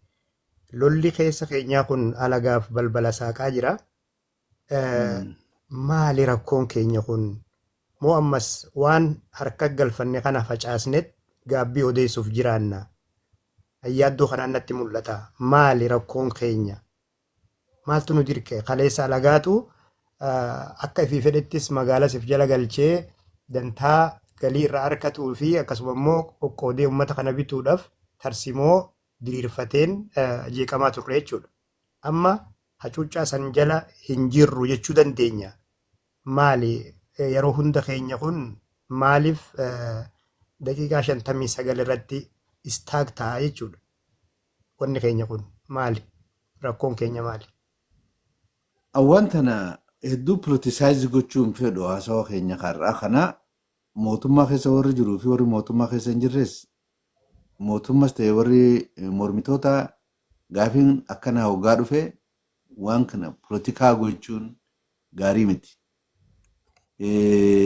hundinuu paartii fedhe keessa jiraadhu mootummas ta'ii warra mormitootaa ta'ii hundinuu dhimma Oromoo fi Oromummaati irratti waan biraa adda nama baaftu malee dhimma akkanaati irratti namni uummanni aqlii qabu tokko akkanan godhu akka tokkotti waa laaluu barbaachisaadha. Yeroo bakkitti hulaa laalan fuula dura garam deemnaa karaa kamtu nu wayya jechuu faarratti namni yaada adda addaa qabaata malee dhimma akkanaa kanarratti poolitikaa taphachuun baay'ee ulfaataadha. Wama tokkoon siimee irraa bu'a. Federeeshina keessatti sabni kalee miidhame uummata biraati wajjin walitti dhufee waa tolfachuu kan danda'u waan ifii qabu qabateeti. Waan ifii qabu qabateeti kan namatti dhayxu. Wanni Oromoo tasabaab sablammootaa taate wanni warra biraa ammoo taanuma isaanii taate hedduu gaarii miti. Wanni dubbii tan addasii baasu balatii irratti bakka miidiyaan jirutti bakka siineer warri biyya bulchan jirutti dachiin tun taarikatti qabnaa teenyaa kileemii jedhu ummata isaan bakka bu'anii namni ummata kana gaafii tan Oromoo irratti kaase lakki akkanaa miti tasgabbaa wanni akkanaan jirtu Itoophiyaan federaalaa akka jarri keenya majuu kana osoo jaanii wayyaa ture. Jarri waan ifii qabatanii ta Oromoo barbaadanii keenya immoo ta Oromoo kennee tokkummaa barbaadaa jecha gabaabumatti simple. Wanni kun rakkoo hin hiiku. Iddoo tanatti fidee wal dura nu dhaaba wanni kun. Akkanarraa hadhooytillee guyyaa san silaa namni tokko dhugaatti dubbatee Oromoo Itoophiyaan federaalaa boo magaalaan teenya federaalaa silaa achirra dhaabbatanii jiranii. Gaafiin akkanaa keessummeessuu hin danda'amu. Magaalaan tun magaalaa Oromootillee jechuu baatanii magaalaa federaalaati magaalaan federaalaa tasaba tokkotti jedhanii gaafii kana asirratti kaatuun tokkummaa fi uummata naannoo kanaa gaarii miti osoo jaame feer. Warri birdiree dhaawaa bulchu hin jenne ministeerri itti aanaa ministeera Itoophiyaa kachi jiru hin jenne dhaggeeffatanii dhufanii deeman waan san. Odoo Oromoon akkana jee balaa bu'aarra hidha jira mana hidhaa jira. Ka jarri Somaalee jeessan. Very hard obboleessa kiyya. Nu bira jira malee rakkoon nama biraa hin jiru. Guddoo waan poolitikaatti gadi bu'uun barbaadu dhimma naashinaal ishuu ta'e akkanarratti mootummaa keessaa wajji haa ta'u waan bira irratti wal loluu yaada keetirra kiyyawayya jennee egeree teenya irratti walitti dubbachuu ni dandeenya. Waan Oromoon harkaa qabu balleessuu irratti ammoo Oromoo wal dura dhaabbachuun qabu. Odoo paartii takka keessa illee hin jiraanne yaadni Oromoo tokko ta'uu qaba ilaalcha ijoon qaba. Kana caalaa gabbuu hin barbaadu. Ibsaa dhimma kanarratti assalaamu alaikum. Odduu waan nama gaddisiisaati. Odduu waan mataa nu gaccabsaati. Oromoo bakka bu'anii Oromoo bulchina jedhanii walirra diddibuun gaarii miti. Harargee tuffatamtanii jirtanii Harargee namattuu isin izaabutti hin jiranii. Warri Oromoo bakka bu'ee achi Oromoodhaa jettan kun isaan abbootii garaati. Isaan garaa isaaniitii fi haala fuucharii haala fuuldura isaanii itti mijeeffatanii Somaalee tanaa wajji ittiin lubbuma isaanii itti jiruma isaanii yaadan godhan jechuu miliyoona 45 Harargee bahaa lixatti har'a waan deemaa jiru laalame. Nu akkamitti ollaan keenya Somaaleen nu ollaadha malee akkamitti tokko taana. Isaanu tokko nun beekani. Nu mataarraa qottu jecha dhufaa dabraan gabrummaan nurra ture haala san keessatti isaan yeroo arkatanitti ummata Oromoo lafa riigaa bahan. Hibeeyna waa hunda nuti ilmaan gabrummaa guddanne. Garuu arra bakka dhiiga ilmaan Oromootiin jijjiirama kana finnee sabaa sablammoonni irraa jijjiirree kanatti bilisoomsine kanatti nuti yoo laaltan Dirree Dhawaa keessatti yoo laaltan Oromoon akka malee jirti obboleessoo dhugaa walii himuudha. Waan kana ni dubbanna gu'ee nu dhiisaa ilma Oromooti tolchu jira ammoo ol beenuun jaa. Kijiba kun wani nu tolchu jiru nu gurgure. Isa kanutti gurgure. Maalo. Yes. Namni as nutti argamu kuni nama qorataa seenatii fi hayyuudha. Yoo gaafii irraa qabaatte mee waa'ee kanarratti ifaa namaan ta'in namni keenya Qoy mee dura yaada kiyya fixadheetiin Gaaf. sanboota as keessa gaafii gaafadha. Magaalaa Okay. Direedo'aatti yoon kijibe walqixummaa jira yoo naan jaan ammaan isinii dhiyeessuu danda'a ijoollee Direedo'aa. Dalagaa irraa akka jiranitti maastarii fi digirii qabatanii mana keessa taa'u jiran. Akka biyya lamadaatti lammii biyya rifiijii taa'u jiran biyya lamadaatti. Oromoo hacuucaniiti, Oromoo siyaasaan naggadatanii, Oromoo ittiin aangoo dheereeffachuudhaaf ittiin akkan dubbanneen sabaa sablamoota kaan dabaalanii biyyuma isaanii irratti lafee isaanii irratti bar biyya seenaa qabdu bar biitii Direedhawaa. Bar biyya hayyootni fi abbootiin keenya bar lubbuun asoo jiranii biyya irratti dabarsanii bar nama jiraa awwaalanii bar biyya sani jiraa awwaalamnee bar abbootiin keenya qabeenya itti dhabanii itti saamamanii ilmaan itti nu guddisan. Garuu Yaaboo adde yaa giiftii teenya nadhagama fi fiilingin kee kun haqa qabdaa. Immoo yeroo hagan qabaa gaafuma teetti irratti deebi'aa giiftii teenya akkas naa godhi. Fiilingii kee immoo sitti dhagamu naaf gala. ammoo Yeroo Oromoo guddaan achi qabu. bulle achi buuna ja'anii arra hiyyeessa Oromoo yoo laaltan Oromoon dhiibamaa jirti. Maastar pilaanii nurra gaggeeffamaa jira. Oromoon hiyyeessa arra nu wayyaanne akkas nu godhe. Arra nutti qoosuu ta'a. Hotta Oromoon akkana faffacaatee Maaloo sadarkaa kara gaafitti Gaafii deemu. qabnaa. hangaafi ammaan Ibsa. ol seene waan irra jirtanii Okay. hin beeku. Okay. Dhaggeeffadha. Okay. Yoo amma dhuftanii please seenaa Okay. haasawaa Dada ture. namni amma miira keessa seenee yaada Yaa seenaa miira jira. keessa seenina. Okay, gaafiin qaba Seenaa asirratti. gaafii hin qabaanne. Okay, gaafiin qaba. Maaliif Jabuutiirraa ministeeronni Somaaliyaarraa Adam Farah, Adam Shidee hundi isaanii dhufanii biyya sanitti dhakaa bu'uuraa kaseenaa hegeree ijoollee isaaniitiif akkamitti biyya federaala jala jirtu konsilingii Itoophiyaa tana jaanee keessa kaayin tana jala jirtu akkamitti bu'uura kaayyachuu danda'an. Ogaasni durmaa gaafa wayyaaneen je'in kana naa deebisi obboleessa ogaatiin xiyyaatan. Reefu haasa'een ture atiin jirtu heera ittiin qabanii silaa gaafii tana warra amma warra santu deebisuu qaba anaa miti. Heera ittiin qaban haasawa dheeraa rikoordii yoo godhame namni si hawanni jiru haasawa dheeraa naasa'e ati boodarra dhuftee seentee mirgaa fi heerallee seenallee ittiin qaban waan nama godhan kana gabaabatti. Ammoo waan godhaniif Gaafiin xiyyata lamadaa abbaan keenya gadaan. Oy carraasiin kan inni maaloo please. Hedduu jira waziirtu jira waziirtu itti aanaa waziirtu itti aanee naggaadedha san boodan sii kanna ishee turaanis dubbachuu. gaafii qofa na gaafadhaa haasawa dheeraa mijara keenya haasawa Okay, ibsa. gaafii qofa gaafii qabdan na gaafadhaa. Eshi gaafii ishii deebiteef himi abbaa malkaa Eessa deebiseef sii galee maaloo. warra san Si duratti naasawee jee haa ta'u immoo gaafii biraan hin qabaayyee itti fufi. Okay waziir gaafadhu gaafii waziir. Okay.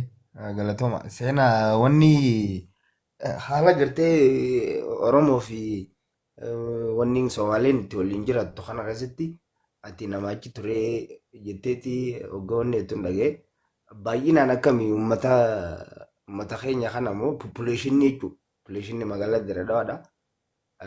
Akkam fakkaatame nama keenyaatti hedduudha moo Somaaleedha moo saba biraati. Egaa magaalaa federaalaa taate population illee silaa annamma akka nam tokkotti yoo gartee wanni jettee addanaa baafte gaariidha jettee yaadde. waan tokkon si yaadachiisa bilisa eenyutti maqaan kee Waziir.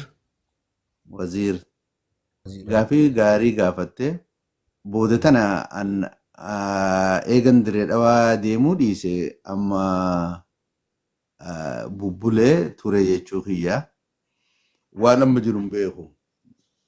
Somaaleen gaafa dura an beeku ganda qabdii ni beeka namooti. Duba obboleessa waa'ee Direedawaa yoo hin beekne gaafii maal si gaafanna? Hoo maali ibsaa tartiib qabsiisa. Maal taate addee tiyya maal taate an seenarraan haasaa malee waan amma haasawutti hin jiru. Okay.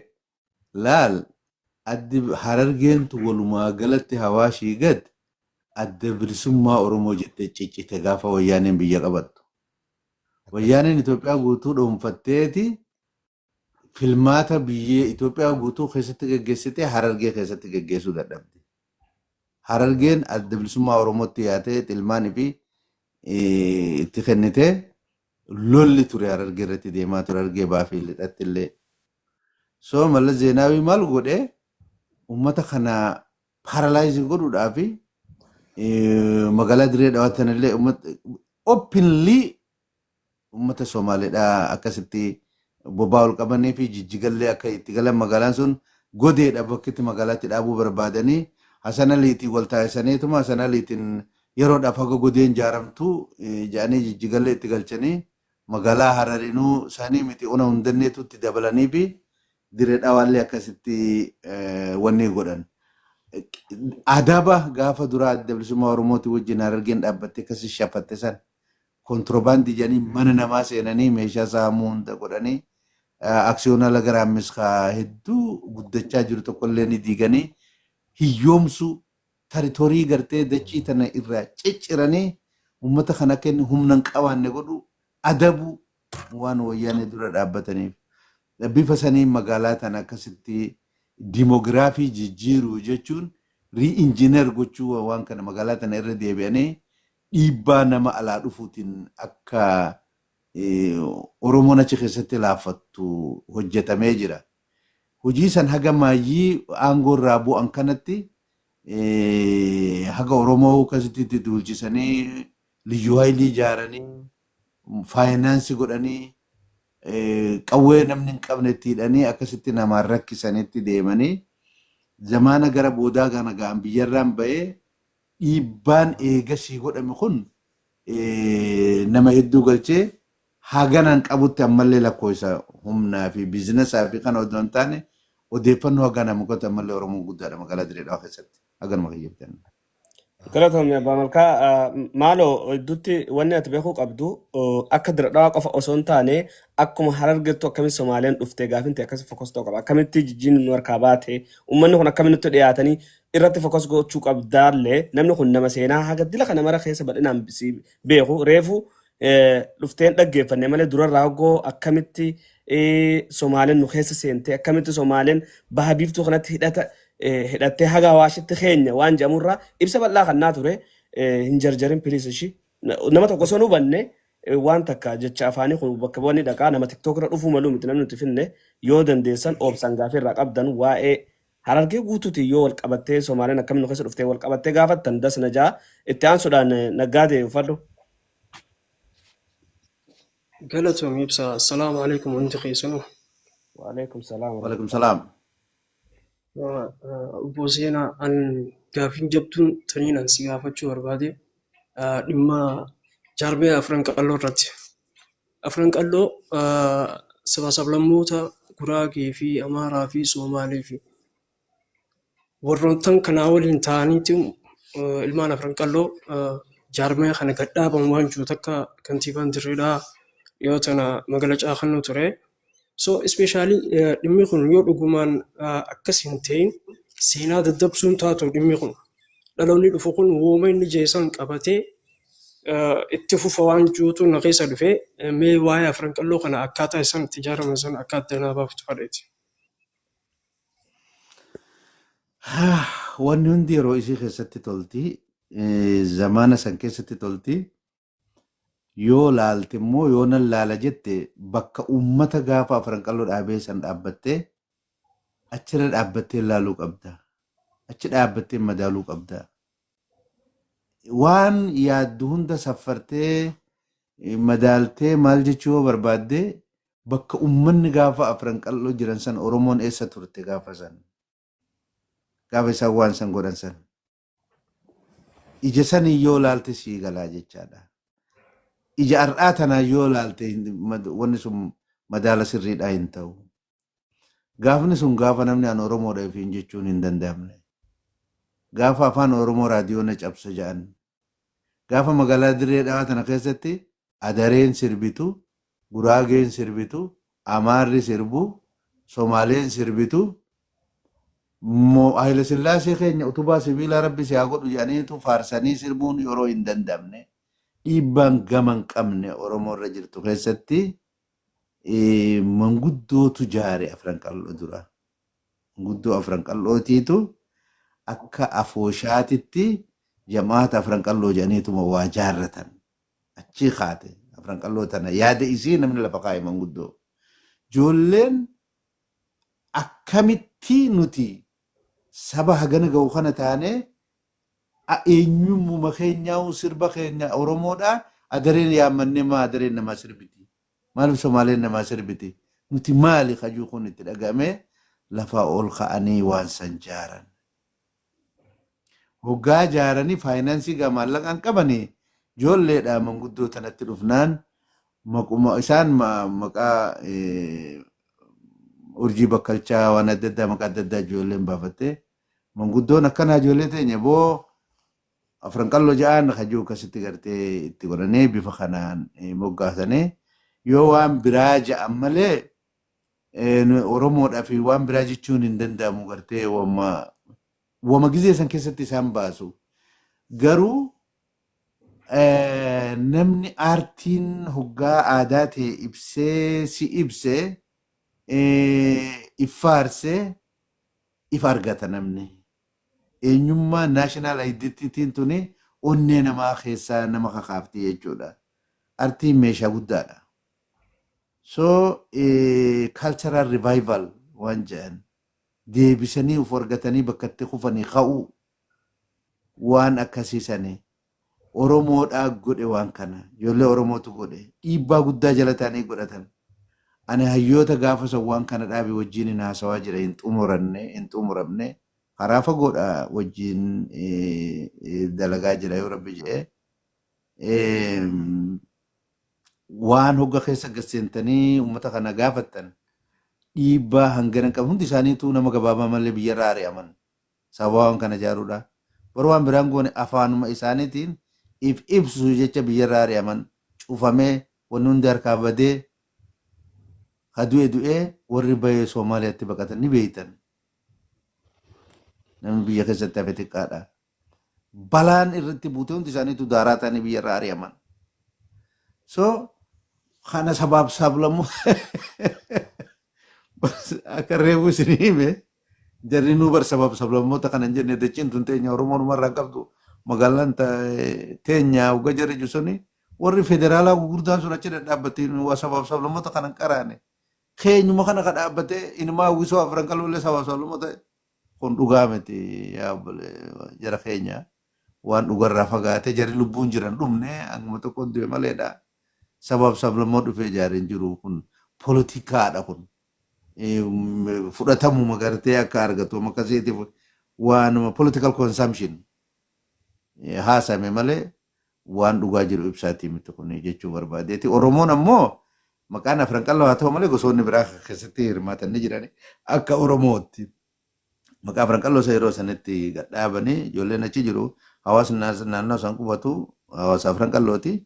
Oromoo wajji jirtus makuma kana wajjin ijaaramanii deemanii is cultural revival Oromooti. Sochii san booda bakka biraa Oromiyaa keessatti taanneefillee karaa muuziqaatiin haa ta'u karuma qabsootiinuu if argatiinsa sabni Oromoo kun bakka badee edaabannee akka jiru Oromoon akka of argatu qooda guddaa gumaachanii kun poolitikaadha sun dhugaa Oromooti qabsoo Oromooti tajarri godhe. Hammaasa kun poolitikaadha siin jechuu barbaadeeti.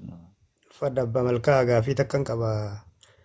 Gaafiin kiyyaa Somaaliyaa guddoo keessatti waliin galle dhimma dirree dhawaa irratti walii galte. Asirratti yaada sadiitu jira. Somaalota sadiitu walitti dhufe jechuu dandeenya. Somaalee naannoo Somaalee guddoo fi akkasuma Jibuutii. Isaan lamaan kan biyyoota. Inni kun ammoo sirna federaalizimii amma jiru keessa jalatti Itoophiyaa keessa kan jiru jechuudha. Isaan hundi dirree dhawaa tanarratti tokko ta'an garuu keessoo isaanitti saamicha lafa tana ifiin yaamuu haa qabaatan malee garuu tuuta guddaa tahanii mul'atanii jiran. Alaabaa isaanii dhaabbatanii lafa tana lafa Somaaleeti jedhan lafa Jibuutiin jenne lafa Soomaaliyaatiin jenne garuu lafa Somaaleeti jedhan. Warra isaa kanaatti xiqqoo dubbii uwwisee lafti lafa isaatti afaanii baafate malee dhiichisni achirra ture sun afeerra hundaa ture jechuudha. Kanaaf ergaa kana Oromoon akkamitti hubata? Kaleessas yeroo akkuma reefu haastan uummanni Oromoo bosonooleedhaa waraana 100,000 hiriirsee weerartoota sanfirraa ittisaa ture. Wal quban qabu qabsoo bifa bibittinnaawaa jala ture yeroo san. Ammallee Oromoon dhimma qabiyyee lafaa isaarratti yaada siyaasaa adda addaa qabaatee waliin dhaabbachuu irratti hanqinaatu mul'ata. Xuriin kaleessaa sun dhaloota ammaa kanatti dabraa waan jirtu fakkaata Abbaa Malkaa. Oromoo irra dhiibbaan gahaa jiru kana qofaa miti. Madda walaabuu lafa seenaa guddoo akkasiisan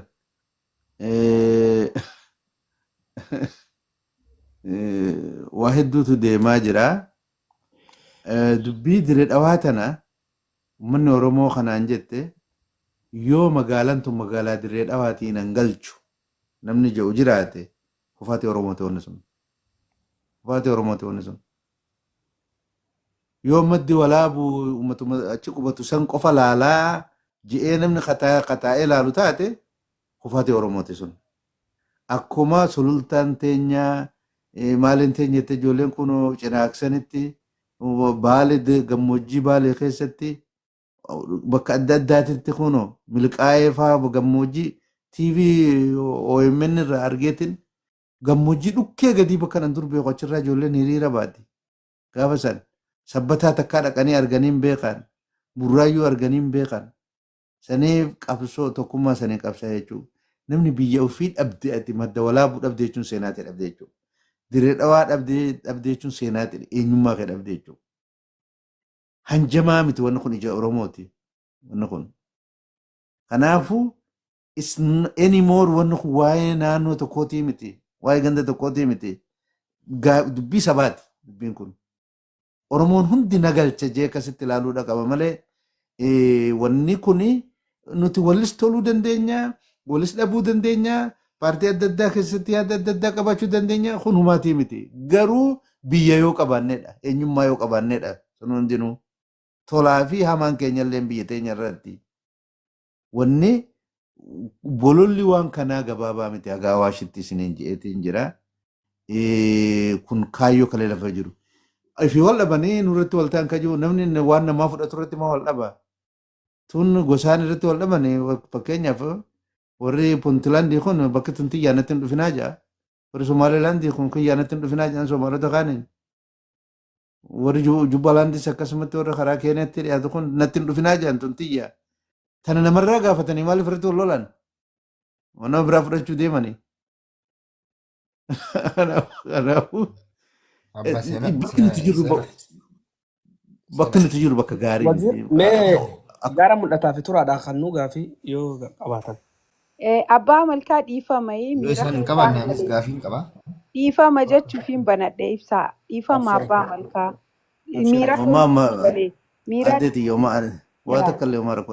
Miira keessaan galee sorry. Abshir seena. Ibsaa dameen turaa kanneen numanne. Okay.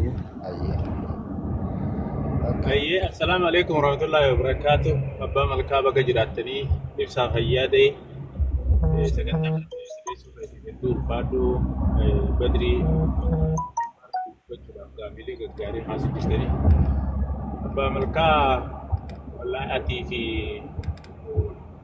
abba callaa carcarfaa osoo hin kaafne bira kutuun fedhu eegaa dubbii kana dhageenyee dubbii tana kaafnee fi har'a jidduu namoota yeroo adda addaatti gabbahee gurguddaa keenya keessattuu warra hangafaa keessaa isa haadhaa ati ulfaadhaan isiniin jaa uummata kana keessatti urmii tura ammallee ani waa hedduu na dura haasa'uu maltanii hangawaa irraa dhaqqabadhe irraa yoo na dura dubbattaniis boodumaan waan argadheefuu waraabbii dhaggeeffadha.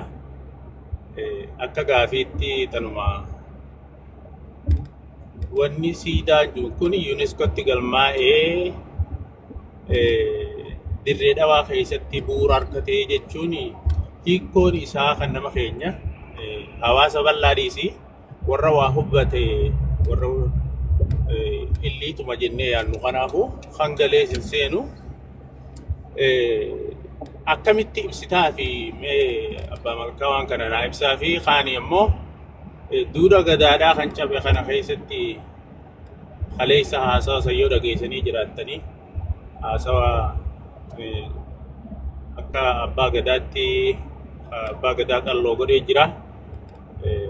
Isa san irratti illee maal jettanii isa kan ammoo qajeelchuudhaaf qoyibbuudhaaf illeedhaaf dirmachuun ka'uun bannaatii fi murawwaalleen caayaan gadaa lachuutu isaantu duratti aanaa dirmachuun isaanii maal haa taatu jettaa nullee waan kana keessatti deemsa kana keessatti maal nuu dhaabta jechuu barbaada abbaa mankaa ulfaadaa.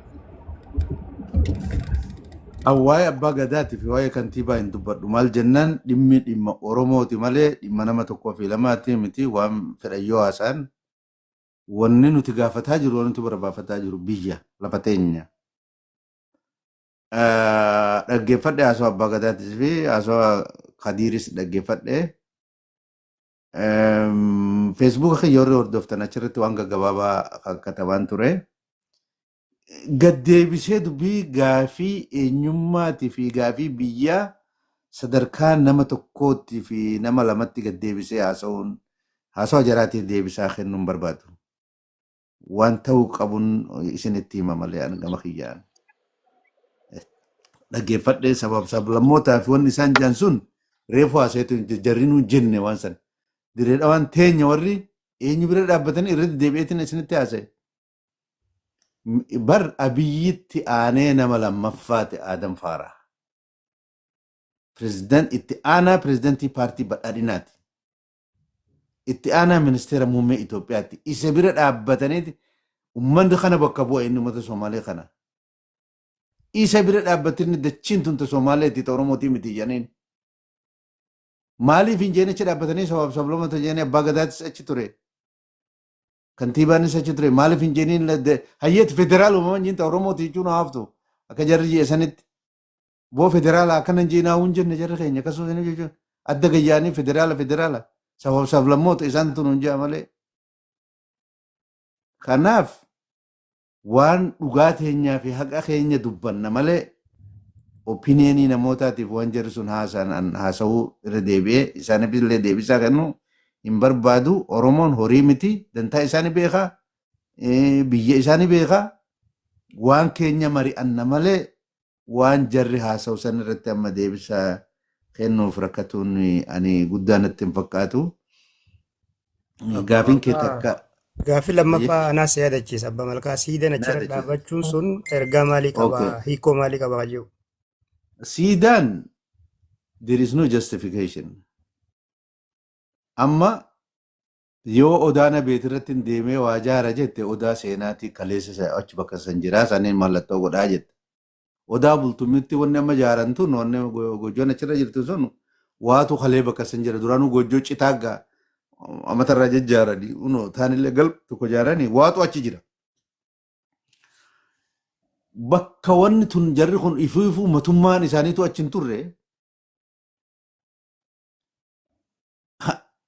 wannin ugaasni isaanii ka wannin fiddelleen 1875 Turkiin jaldeessa fidde malee magaalaa jaldeessa fiddanii kaan sanii as hin turre jarri kun yeroo sanitti wanni signify godhu wanni symbolize godhu waan kaleen turiin haarawa bakka san dhaaba jechaa jiran.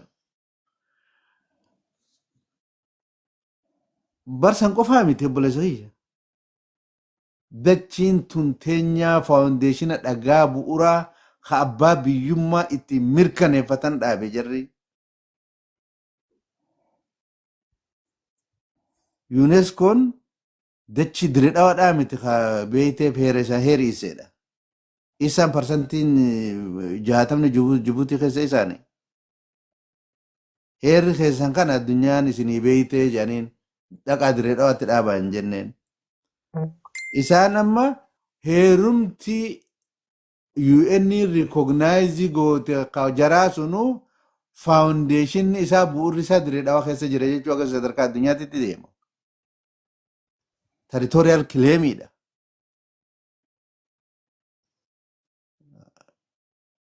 Sanaaf waan isin ajaa'ibu keessaa jarri sun ka namni isaan bakka bu'an ayyaana isaan kabajan irratti magaalaan tun seenaan teenya jee jarri dubbate federaal nuti nama dhaba keenya humna dhaba keenya waan isin beeytaniif keenya mogga Oromoon gaafii gaafate sablamoota biyyi federaala akkana siin jedhan achirra dhaabbatanii aangawoonni federaalaa itti ana ministeera muummee biyya bakka jirutti lafti tun teenya oggo Somaaleen jettu jarri keenya kun isa furan baafne jarri Somaaleetti isin dubbanne kufaatiin akkana eessa jira jara keenya maal barbaadan kana ol as keessattidha kana keessa dhaabbatanii achirraa gayyaanii oggo Oromoon gaafii gaafate sablamoota biyyi federaalaa siin jedhan kanaaf wanti dhagaan kaayame sunis wanni dalagames haasaan guyyaa san achi godhames deebisaan ammaan tana warri Oromoo bakka buuna jiru haasa'us waan Oromoo tuffachiisaati waan Oromoo qaanfachiisaati.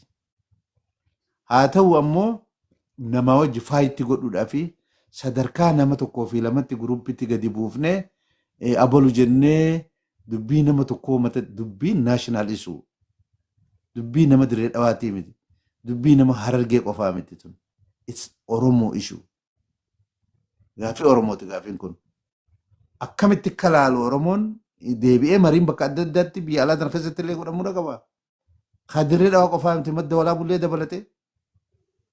Oromoo irratti wanni deemaa jiru kun Oromoon siiriyeesilii fudhattee dubbii tana akkasitti ilaaluudha qaba. Nama balleessuuf miti. Federaala sanis yoo taane waan qabnu qabanneeti nama warra biratti dhayna malee waan keenya teenya waliin qabna ta Oromoo wajji qabna. Tammoo isaan ta'e isa kophaa wanni akkasiin jiru buleessayyaa agar manjaa. Badriin ga'u. Abbaa Malkaa gaafii takkaan qaba. Ibsaan ga'u. Gaafii namni fixatu gaafii qabnachuu jira Abbaa Malkaa. Abbaa Malkaa. Ayyee. Fixachiisi ijoolleen asirratti fixatu carraan si argachuu waan dhiphaa ta'eef. Gaafiin nan qabu artii fi dirreedhaa wajjin wal qabsiisa. Fakkeenyaaf dirreedhaa magaalota Oromoo hunda keessa onnee Oromoo keessatti akka haftu magaalaa guddoo akka taatu imeejii sammuu namaa keessatti uumuu keessatti aartiin Oromoo qooda guddaa irra taphatte artistoonni baay'een irraa wallisanii jiranii magaalonni hanga dirreedhaa wallifameef hin jiru kun shoora guddaadha taphate ijji Oromoo achirraa akka qubatu garuu amma wajjimee wal qabsiistanii hoggaa laaltan maaltu deemaa jira dagachaan jirru waa'ee dirreedhaa even yeroo miidiyaa takka qofa qabnutti biitituun qabdutti miidiyaaleen TV'n Itoophiyaa afaan Amaaraatiin illee seenaa dirreedhaa hoggaa gabaasu akka Oromoon irra tiifachaa turte hunda gabaasaa ture waggoota kurnan dabre kana garuu artiidhaanis miidiyaadhaanis seenaan dirreedhaa akka hin kaafamne taasifame maaltu irraa eegama kana wajjis wal qabsiisaati mee waan takka nu jaa.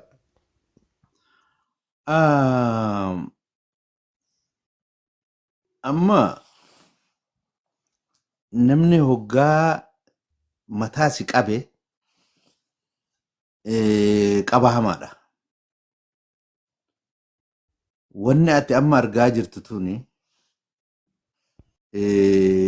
hin jaalanne akkaataa itti gaafiin uummanni Oromoo gaafatu warri ijoolleen teenya miidiyaa fi waan aartii irratti bobbaatee jirtu. Behavioriin ijoollee teenya irraa an arge an isin dho'isuun barbaadu I'm so disappointed. Hegeree teenya ijoolleen miidiyaa nama lafa ol ka'u kun hegeree Oromooti ijoolleen tun.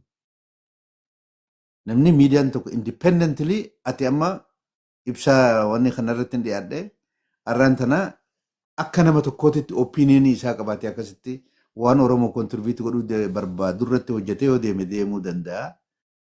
Bifa varaayitii waan keessaa argattu hin qabne tokkotti ijoolleen amma walii galanii gaafii uummata Oromoo irratti dhiibbaa godhuudhaaf akka itti deemnu kun akka fincaan gaalaa of duuba nu deebisa waan akkanaa. Walii galanii diverse view illeen akka hin jiraanne miidiyaan akka nama godhu akkas nama godhu miidiyaan. Even yaada uummataallee keessummeessuudhaaf tattaafachuudha yoo danda'an yaada namoota karaa aartiitiin illee karaa miidiyaatiin mootummaan waan barbaade dabarsaa miidiyaaleen dhuunfaadhaa waan kanarratti hojjetaa jiran nan argaa warri miidiyaan biyya alaa kana jiran hanga danda'an irratti hojjechaa jiranii ammoo yoo ati jabaattee argamte sanillee namni kasi gargaaru waan hin barreessu irratti hagan dubbiin tun galteef asidduu guyyaa tokko waa'ee direedhaa odoon hin barreessin ka oole natti hin fakkaatu feesbuuka kiyya irratti. Natti hin fakkaatu guyyatti yeroo lama afaan kataba. Hundinuu dhimma dirree dhawaa kana waan dirree dhawaa simbool godhu takka piroofaayila irra godhatanii waan arra sinsinnitti hojjetamuu miti wanni kun. Sii miti namaa miti kasii dalagu. Warra mootummaa bakka bu'anis ta'e namoota dhuunfaatii miti kasii dalagu saba. Yoo gaafii sabaa ta'e ol miidiyaa irratti bahanii iyyuudhaan akka gaafii sabaa tan of duuba deebisuu hin dandeenye sabni uummanni kun garsiisuudha qaba. It is my issue. Ofirratti fuudhee mataa kiyyatti an gartee. Kanaafuu mee akka goonu waan namaa dhiifnee akka naashinaal ishuutti haa yaadnu dura nuti.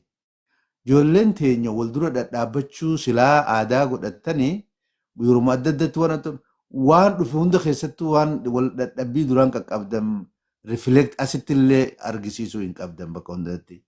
Bakkuma maratti wal duraan dhaabbatan waan irratti wal dura dhaabbatantu jira. Waan irratti wal duraan dhaabbanneetu jira. Gaafii Oromoon itti wal dura dhaabbattuu miti gaafiin kun. Gaafii biyyaati. Gaafii eenyummaati.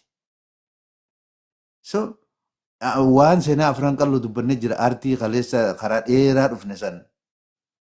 Seenaa sana kabadaa jiru amman tana. Kanaaf mee awwannin ergaan ani isinii qabu isin hundaa'uuf dubbii amma nu muddatan akka naashinaal ishuutti ilaallu akkan saba kanaatti. Ka dubbii isa kana qabda. Dura kana haa goonu mee dura kana godhuu haa dandeenyu. Waa'ee namaatitti hedduu gadi buutanii waa'ee namaan fardeeffatinaa. Salphaadha waa'ee namaati. Naashinaal ishuu goonee akkasitti yoo deemne hundinuu ni qajeela jeetiin taara. Ka godhuun xiqqoo nama dhibuu fi nuti jabaatu akka sabaatitti gaafii sabaa godhanii dubbii kanaa namni keenya ejjennoo tokko qabate haqa isaarratti cubbuu miti. Ejjennoo tokko qabate yoo deeme wanni biraa asuma keessatti duuti haadhoon duunaan rimeenyi du'e jedhanii yoo tokkummaan Oromoo jiraate wanni biraa asuma keessatti deebisaa argata ka jedhuun qaba. Fadha Abba Malkaa gaafii akkan qaba gaafii gabaabduu amma galma afran qalloo kanaatu itti bu'ame jechuudha. Kun ishuu guddaadha akkuma amma isin kaastan poointi bareedduudha kaastanii. Oromoon bara TPLF gara aangootti dhufee EPRDF ammoo diriirsee Itoophiyaa bulchuu eegalee kaasee daangaan isaa qixa hedduudhaan jalaa sarbamee jira jechuudha. As keessatti magaalaan Dirree Dhawaa federaalaa jala galuun fedhii fi hawwii jiraattota magaalaa sanii yookaan fedhii Oromootiin ala federaalaa jala galuun madaa baroota dheeraaf kulkulaa turte jechuu dandeenya jechuudha. Gaafiin ijoon yeroo hedduu Oromoon sammuu keessatti of gaafatuu fi mootummallee gaafatu bulchiinsi Dirree Dhawaa kun Oromiyaa jalatti haa galuudha. Galmi bu'uura qabsoo Oromoodhaatiif dungoo tahe kun amma keessattuu gaafiin irratti ka'aa jiru kun bulchiinsa naannoo Oromiyaa jalatti akka deebi'u gaafiin yeroo dheeraadhaa hawaasa keessanii ture jechuudha. Gaafii tana ol baasanii waltajjii guddaa irratti akka dhagahamu godhuun qixa hamiin dandahama. Uummata kana organaayizii godhanii gaafii ijoo tana deebisuus tahee gaafilee isa Oromoon himataa ture kana isa keessattuu gara Wallootiin amma kutaan Walloo kun fedhii fi dantaa Oromoo qixan eegneen alagaa jalatti galfamee dhiibban guddaanis uummata irra gahaa ture. Dhimmi magaalaa Finfinneetis akkasumatti jira. Oromoon amma qabsoon inni godhuu qabu haqa isaa kana akkamitti bifa gurmaa'een mootummaa irratti dhiibbaa godhee mootummaan akka gaafii tana gattaa'ee laalu akkamiin gochuu dandahama. Xurreen isaa jira asitti mul'ataati. Kajaa'uun qaba. Filatooma. Alaa ol cittu mana gadi falamee jetti manguddoon dur. Alaa ol cittu jechuun dhugaa namni biraatu si beeku. Mana gadi falamee jechuun tawarri mana ammoo fi irratti wal falmu jechuudha. Dirree Dhawaa lafa Oromoo akka taate namni beeka warra sharrii irratti yaadu yoo taate malee. Manuma keenya kana keessatti nuti waan adda addaa haasa'uudha. Wanni nu miidhu. Ani wanni isinii dhaamu ammaan seenan isinitti hima malee nama umriidhaan nama guddoodha. Wannan godhuu danda'u guddaan hin jiru. Isin namni amma umriidhaan dargaggeessaa kun sooshaal miidiyaa nama paawara guddaadha. Ol kaayyadhaa ciqiciqii gizee biraa wal dhutanii wal arrabsitanii maaroo gootan kana arra isin hin baaftu ol kaayyadhaa. Dhiisa silaa walumaa godhuun waan barbaachisu wal arrabsuu fi wal loluun yoo taatellee gaafii tanarratti hundi keessanuu madda walaabuu dabalatee diree dhawaa qofaa miti beekaa. Akka gaafa duraa sabbataan keenya burraayyuun keenya laga xaafoon keenya jettan san ilaalchi akkasii ilaalchi Oromoodhaa dhufu qaba.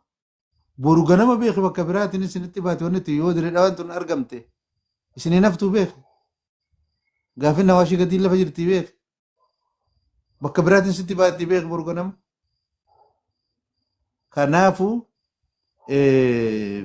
akka sabaatti yaadu ka biraa yoo akka internationally Oromoon kun tiimii yoo jaaree gartee waan akka taaksi foorsii wayii Oromoon kun dhimma diree dhawaa kanarratti wal quba qabeenya akka jiraatu osoo godhuun danda'ame amma uummata update godhu miidiyaatti interview gochuu danda'u sooshaal miidiyaa kanallee bakka amma isin jirtan tanallee hayyoonni Oromoo dhufanii asumarratti uummatatti haasa'uu yoo danda'ane isinillee nama dhufe kana arrabsuu fi waan adda addaa godhuu akka aadaa gootan san yoo nama opinionii kan dirree tana dirree civility dirree kabajaa dirree Oromoonitti haala hamaa keessa jirra. Warri sooshaal miidiyaa kana hojjetan tiktok warri kun keessattuu warri influensii guddaa godhuu dandeessanii naashinaal akkuma irra kunoo ibsaan godhe kana naashinaal ishuudha waan hamaa nu qabate jettanii yaaddanii akkasitti hayyoota afeertanii isinillee karaa keessan akka itti fuftan yoo danda'ame tiimiin tokko sadarkaa addunyaatti dhaabbatee amma miidiyaaf illee waan kana biriif godhaa yoo deeme uummanni humna argata humna walii ta'aa deema. Namoota diree dhawaa keessa seenaa kana beekan hedduu interviyuu godhanii maastara sanis waa'ee diree dhawaa irratti kitaaba barreessee jira jee kaasa'uun dhaga'e nama kana fa'aa afeertanii fi warra kana fakkaatan keessattuu warra diree dhawaa manguddoo warra seenaa kana beekan bilisa ta'anii dubbachuu warra danda'an biyya alaa fa'aa warra jiran akkasitti odoo wal qabannee deebinee wayyaa taasuma ciisuun furmaatan ta'uu wal dhaga'uu nu feesisa. Ani wanni baallama isin seenu hangan danda'e agana keessa jiru. Dhugaa tanaaf dhaabbachuudhaaf baallaman uummata Oromooti seenaa waan danda'u godhuudhaaf waan silata hin dandeenye godhuu hin danda'u. Rabbileen itti nan gaafatu namnillee nan gaafatu. Waan hin danda'u cufa godhuudhaaf ani qophiidha. Akkasumatti yoo tokko taane diree dhawaa miti bakka biraatu falmachuu dandeenya. Diree dhawaa magaalaa guddoo tana dhiisaati waanuma biraati. Xixiqqoon jalaaftillee qajeelfachuu dandeenya jechuu barbaadeeti. Abbaa Malkaa Galatoomii nu keessaa haffini hamilee nutti horii gaafiinsi gaafadhullee irra guddaa as keessa deebii harkadhe nama akka ibsaafaa ijoollee teenya hedduu jira ta sooshaal miidiyaa kanarratti beekamtii qabdu dhimma diree dhawaa isaaniiti waan layyoo fudhachaa jiran dhimma kutaa fudhatakkaa laalchisti ija Oromooti bahaa lixa kanatti xiyyeeffatanii hanga Hawaashitti jarri nurratti shira dalagaa jiran mootummaan ni agarta bakka ol aanaa arra isaaniif qabee jira maal isaanoo kana keessatti intirastii isaanii bu'aa buufachaa jiran yaa Oromoo biyya bulchaa jira akkas jennee rafuu hin qabnu. Oromoon bulchitullee arra callisnee ol deebinee taa'uu hin qabnu. Nu gaafii mirgaa keenya itti fufuu qabna. Hanga arraayyuu ni dagannee mee obsaa mee ijoollee Oromoo harkaa qabaa dangaa keenya nuuf sararanii jennee akkasii wal gowwoomsuu jirraa jechuudha. Wal gowwoomsinee wal raffisaa jirra. Hawaa aangoo qabus akkasuma nu raffisaa jechuudha. Garuu arra ijji qalbiin ijaan yoo waan kana Oromoon hin laalle nu ifit jira ifii dadhabanii rabbiin sakkabanii arra bara bilisummaa sabaa sablammoota dhiiga ilmaan Oromootiin finne kana nuti yoo if gabroomsine nutumaa jechuu. Hayyoota keenya hunda hafeerannee isinis haamilee nutti haa. Ammoo nutumaatiitu nuti gosaan wal nyaachisanii arra Harargeen facaatee diigamtee ja'anii yoo nuti iyyanne nu dirmatanii jechuu obboleeyyan keenya kaanis. Yoo nuti yaadachiisne namuu ta'isaa itti dhaabbataa. Yoo nuti garuu tokkummaa keenyaa fi faffacoomina keenyaa fi waan isaan nu keessa facaasanii ummata nu keessa afaan keenya dubbatee warra saba biraa cinaan Oromoo hagama lachuuna laallata jiru as keessa waliin makamnee hugguu walii dhageeffannee burjaajii dila kana keessa seennu akka nama wallaalaa asoo hayyuu dila kana qabnu Harargee tana keessaa maddii dura qabsoo duyda bilisummaa afaan Oromootii fi Oromummaanuu achirraa dagaagdee arra garuu lafa teenya mee maappii ilaalaa waan dalagaa jiran. Gugul godhi ilaali Itoophiyaan maappii jiiseen.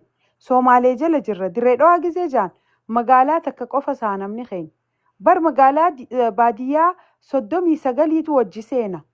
Asiin gahuuti so'anii agartan amma mi'eessoo akkasiin dhufanii jiran. Jarri if jaaru jiran hidhannoo qaban. Nuti garuu arra wanni mirga warri biyyaallee itti dhiisaa. Nu warri biyya alaa jiru. Arra maal godhuu qabuu dandeenya. Bakka takka caaya takka nuu godhaa. Waan asirra haasa'uu hin dandeenye hunda qabna. Waan yoo haasoyne isaan gabbaanii nu dura godhan qabna. Yaa obboleeyyan keenya walaa dhageenyu hayyootni keenya nu haa jajjabeessanii seenaan isaan nu himantuun hamilee nu horti. Arra abbootiin teenya bara dukkanaa sanitti akkas hojjechaa turan. Nuti garuu arra sooshaal miidiyaa harkanne kana ittiin faayidaa dhaba ifiif ittiin walirra bobba'uu jirra. Asoo uummata keenyaaf bu'aa buusuu dandeenyu. Garuu alagaan nu ciisaan jirtu. Isaan waa hunda addunyattis galmeeffatanii baruu garuu gaafa ati wareega deebite wareega qaqqaalii si kafalchiisuudhaaf addunyarra suujji mormuudhaa fi bu'uura dhakaatii fi waa babaay'ifachaa deemaa jiran. Kanallee haa hubannu warri nu burjaajeessu dhimma lafaatii fi lafee tanatti namni nu dura dhaabbatu diina Oromooti. Nuti hugguu hundaa'uu takka. Nuti Harargee bahaa lixaa jaanii addaan nu fufuudhanii hammeenya nu keessa uumanii akka walii sagaleen taanillee nu godhaa jiranii kana jalaa dammeenyu ilmaan Oromoo. Nuti garuu akka saba guddaa kanatti saba maali Harargee miliyoona 45 dhiisiti. Awwaaluu nama takkaa'u awwaaluu hin danda'an yoo nu falmannee jechuudha. Dhiifa manaa godhaa. Dhiifa manaa godhi. Galatoomi. Sagantaa qabatee ibsaa. Haga nama sadii takkarraa yaada fuudhi gaafii nama gaafatame.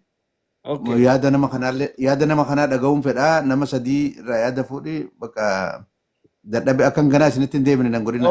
Deemuu barbaadde deeme abbaa malkaa rakkoota kan qabu guutama. Nama sadiirraa yaada fuudhi. Galatoomi ani deema hayyee. Thank you. Galatoomi obboleettii ta'e. Adeeroo abbaa malkaa galatoomi nu keessatti argamtee yaada kee kanatti nu ibsuu keetii fi amma yoo deemtee sumaan qabu sirra turree nuti wooma kan akkanatti dhuftee irra nu ba'uun waan guddaadha. Aboo salaamu alaikum abbaa malkaa osoo hin deemne yaadana irraa fuudha. Hayyee dubbadhu.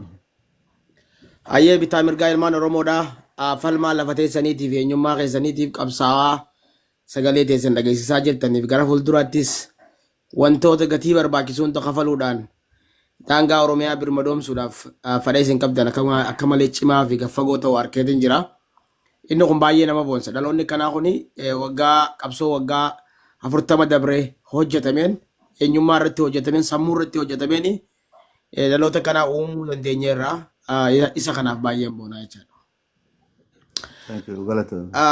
Egaa kanatti aansee haalli qabatamaan lafarra jiruu fi karaa seeraatiin karaa dimogiraafiitiin karaa seenaatiin akkasumas akkamitti haala qabatamaan lafarra jiru sana immoo miira uummataatti kominikeet goona ka jiru gaaffii guddaa sirnichaa fi uummata gidduutti uume jecha.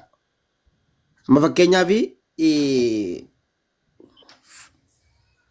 falmiilee lafarratti jiran kana waggaa bara 1990 takka irraa kaasee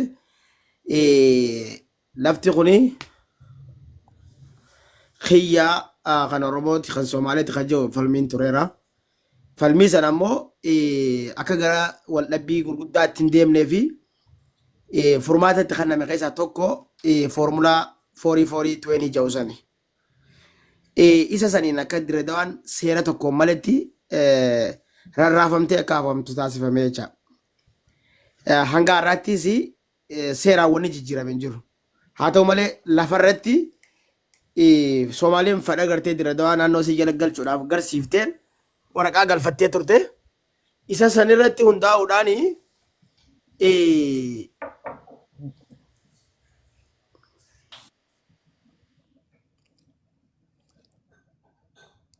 irratti dawalan fakkaate. السلام عليكم ورحمة الله وبركاته. أبا ملكة؟ وعليكم السلام. وعليكم السلام. Ayya abbaa malkaa isuma kana dubbiin wanni guddaan jechuu barbaade waa'ee dorgommii baay'eetu ture national irqi koomishin kan jedhan Itoophiyaatti hundeeffame tokko. Abbaa muudaa ati Somaaleedha. Maaliif yaada Oromoo irra kan natta? Please yaada kiyyaan kana dhadhaabadhu. No ati Somaaleedha. Maaliif kun si laallata? Obboleettii teenya ta'e kana miti. Obboleettii teenya ta'e. Wanni irqi koomishinii kan jedhu. Amma dubbii karaa TikTok deebuuf deemtiif irraa qoy ni gaggeessina qo'a amma yoo rabbisu barbaadan nama guddaa sanatti gaggeessineeti. Anaatu ittiin dhaammatu. No ibsaa dhaabbadhu haasawaan faana qaba. Hin deemne isaan. Haasawaan afaan qaba. Gubbaan cabsitanii dubbatina namni gubbaan cabsitanii naamusaa miti. Naamusaa miti. Laal wanni guddaan irqi koomishin kan jedhan irratti irqi koomishiniin kun itti gaafatamni isaa federeeshin mikir beetiidhaaf hatee ji'a jaha dura waraqaan galfamtee san duraas ammoo kompileeniin garaagaraa ijaarsa biyyoolessaa kan jedhu sanii wajjin wal qabsiisanii dhiibbaa godhaa turan uummanni Somaaleedha. Naannoo sadii irratti magaala Moyyaaleetii fi magaala Dirree Dawaa irratti akka malee fokus godhaa turan. Garuu magaalli Moyyaaleetii fi Oromiyaan international kooridarii lama qabaachuu qabdi kan jedhu falmaan naannoo Oromiyaa irraa ka'ee jecha. International kooridarii hin qabdu ture Oromiyaan caasifama. Moyyaaleedhaa fi ammaan tana bakka inni isa Oromoo kan jedhamu tokko yoo beektan araddaa 28 naannoo Oromiyaa jalatti walta'iinsa kanaan qaama walta'iinsa kanaatiin akka gartee naannoo Oromiyaa jala bulu taasifamee jira yoo yaadattan.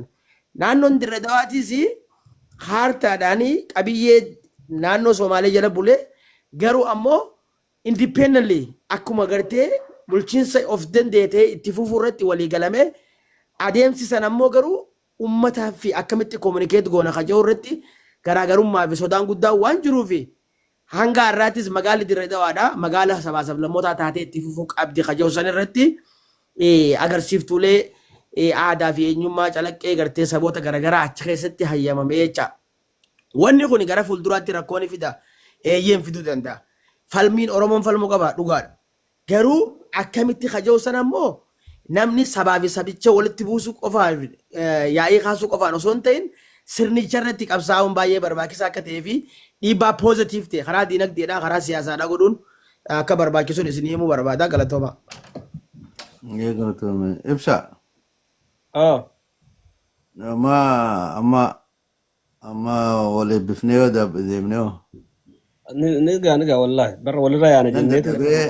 Ayyee galatooma wanni hagaarraa nagammaa naamusaan waan naamusaan dhaggeeffataniif hedduu galatooma.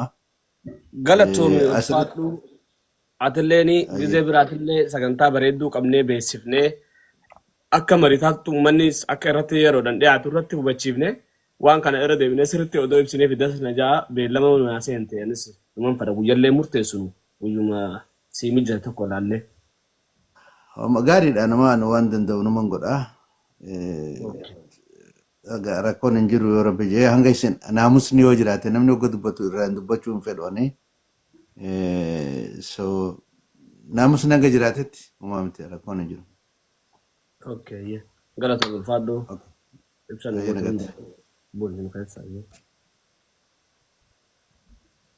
Maalo mara gataa barbaade nu ragateen abbaa feete amma laal carraa si kanneen akka feetetti haasa. Ragataa miti bar. Amma abbaa muudaa Somaaleedha. Maaloo hoogganaa kiyyarraa bu'iiti. Somaalee Oromoo ta'uu. Tuuji ati callisi okay? Ati callisi afaan kee qabadhu. Na waliin haasa'uu hin danda'u. Kanumaan sitti. Tuujiyyoo maal irratti wal jechuun dhabdan? saba namaan kan dhufee ustii afaan Ati bantee maqaa saba namaan kan keessa inni kuusi yaada kan kaasee ta'e dhageeffadhu yaada keetiif jinni hin beeku. Ati irraa haasa'u. kaleessas waan na duubaa jiru jirtu dhagaatti No. jira malee waan ati na Ani duubaa waati naan akka jiru. maqaa keessa hin kaasne dhageeffadhu. Ani Nagaan oolaa asitti wal lolurra bakka biratti wal lolle yoo himattan irra naa wayyaa jara keenyaanis yaada hiyyeeffadhe haasawa amma haasame kun haasawa firii qabu gabbuu sun barbaada waan ta'eef sa'aatti achi dheerasuu hin barbaadu garatooma ulfaadhaa isin jaalladhaa yaa dubbiin lafaa dubbii lafeeti lafee ofii namni dabarsee hin kannu isinii galee ijoolleen takka takkas waa'ee dalagaa Mucaa kiyya guddadhu naaf ati rabbi bakkaan si haa ga'u mucaa ati xiqqaa guddaadha. Uummata kana keessatti waan gartee siyaasaa kanas dalaguu eegala. hin buune taate buuteef hin taabaratis bakka nagaatti galatoomi hin buuteef hin taabara hin buune daa'in gaara mudhataa mala gareetii waan ta'eef inni yoo taa'es afaan nan qabu walirraa faamna jara keenya ijoolleen dirdhawaadhaa itti dhalattan dirdhawaan teessan qofaa miti teenyas lafa teenyas dhageessanii jaalattanis chibbitanis lafa Oromooti lafti maqaa Oromoo qabdu yoo isin harkaa kabaatu taate nuti isinitti isin dhiifnu ati diradhootti hin dhalanne ati maal reemu no hidda keenya tokko isinii galee haga isin tara qabdan isinitti hin dhiisu maal ennaan osoo gurgurallee taate dirshaan takka irraa naagoo qabdi kana beekaa osoo ni gurguramteen jenna nuti dhaggeeffat dabarsitanii kan ta'ani yoo gurgurallee taate maalaniinuu dirshaan isaa anaaf ga'uu qabala. Wanni isin akkanatti hawaata Kadiirtu nuti Kadiir Jawaadirraa isa inni bulchaa tokko inni waan itti kannamu hojjeta malee waan mataa isaatiin godhuu danda'u miti. Osoo nan gurguradhaa'u narraa bitaa Somaalee jee itti kadhatee dhaqee sirraa wanni binnu hin jirtu janiiti ol dhaqanii jechuu Zinnaashee fi Abiyyi fi biiroo olii san gartee waa achii gaffidatanii Kadiir keenya irratti nu mallatteessi janiin hagasuma. Kadiir wooma san mallatteessuu qofa malee gatii wal ta'uu walaasa'uu hin danda'u jechuudha. Amma wanni isin iyyitaniif hin jirtu yoo gurguras taate Oromoo guutuutu harka itti baasee gurgura malee wanni dirdhawaatu qofattis nuti wanni jechaa jirru Kadiiruu wajji gurgurame jenne.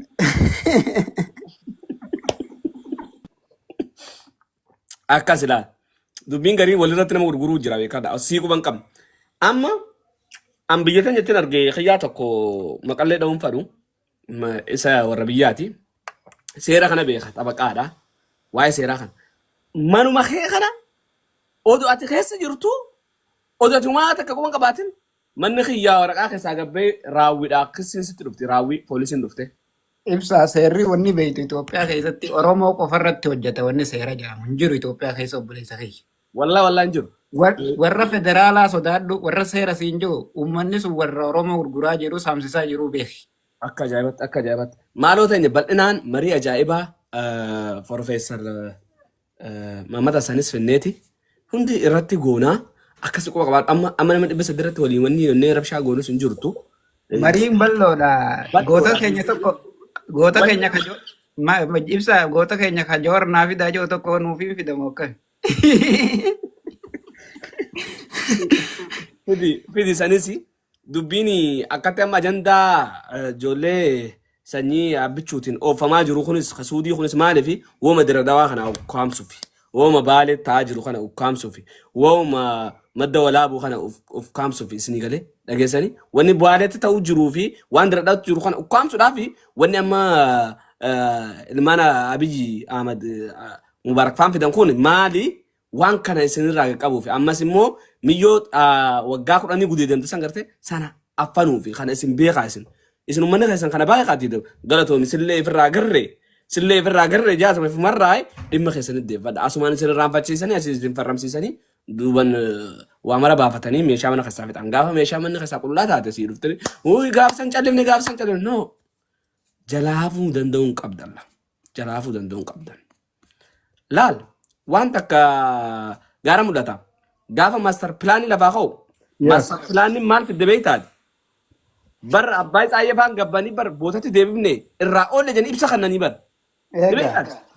irraa oollan Oromoon maal jetteen nuti isin maqalatti deebuu qabdanii jettee sama qabsootti oofte deebifte akkasitti raawwatte dubbiin diradawaa tunis dubbiin tanaan eega dhufte diradawaan ta'e Oromoo taate Oromiyaa jalatti deebuu qabdii dhumatte qabsoon akkasitti ni deebitu bara ajandaa kana sauma ajaa'ibaa finne bara ibsaana kirwaaqonni waan fidu beekaaf fidaa bara isin hin galtu Akkasit deemuu qaban jennaan haganatti fixuu fi haganatti maarreedha jedhii manguddoo gabbaaftanii abbaa maarree gabbaaftanii maarree nagaama no dira dhawaan nuu taatetii miti nu machiisa Baay'ee ibsa manguddoo isaaniis nuti dhaabbina isaanii ni beekna akkasuma gabbaatee akka isaan afaan isaanii irraa waan san jaan barbaanne jaanii jiran manguddoo irra laaltuu bada sana uummata. Kan akkas San jaanii jiranii uummanni ni argaa irra didee jirti ammoo waxanoonni Wataniin dirree tasgabbaa fi fuumaa keessan jirtanii biyya nama bilaa harkaa qaba. Hoggantichi keessanuu biyyaan gubbaanatti ergan jaha. Egaa isaan akkatti wanni hin jenne anama gisee wanni san bar gaafa bulchaa jala aanu san ka bulchaan bar akkatti wanni hin jenne kana akkatti irraa lollee ati wanni poositi arge wallaahi hoo arawaacha qame isa wanni jedha ati kayyite wanni fidime warra poosin kun ati maa poosin kun akkas jaa tura nan beeka kadree keessan ture dhaggeeffadhu akkasi dubbiin warra feemasoota akkatti sooshaal miidiyaa kana qaxxaqawwee oofan kuni qoonqoodha irras ilaaluun qabnu gar tokko nama kan siin jaan dhageesse gara mul'ata.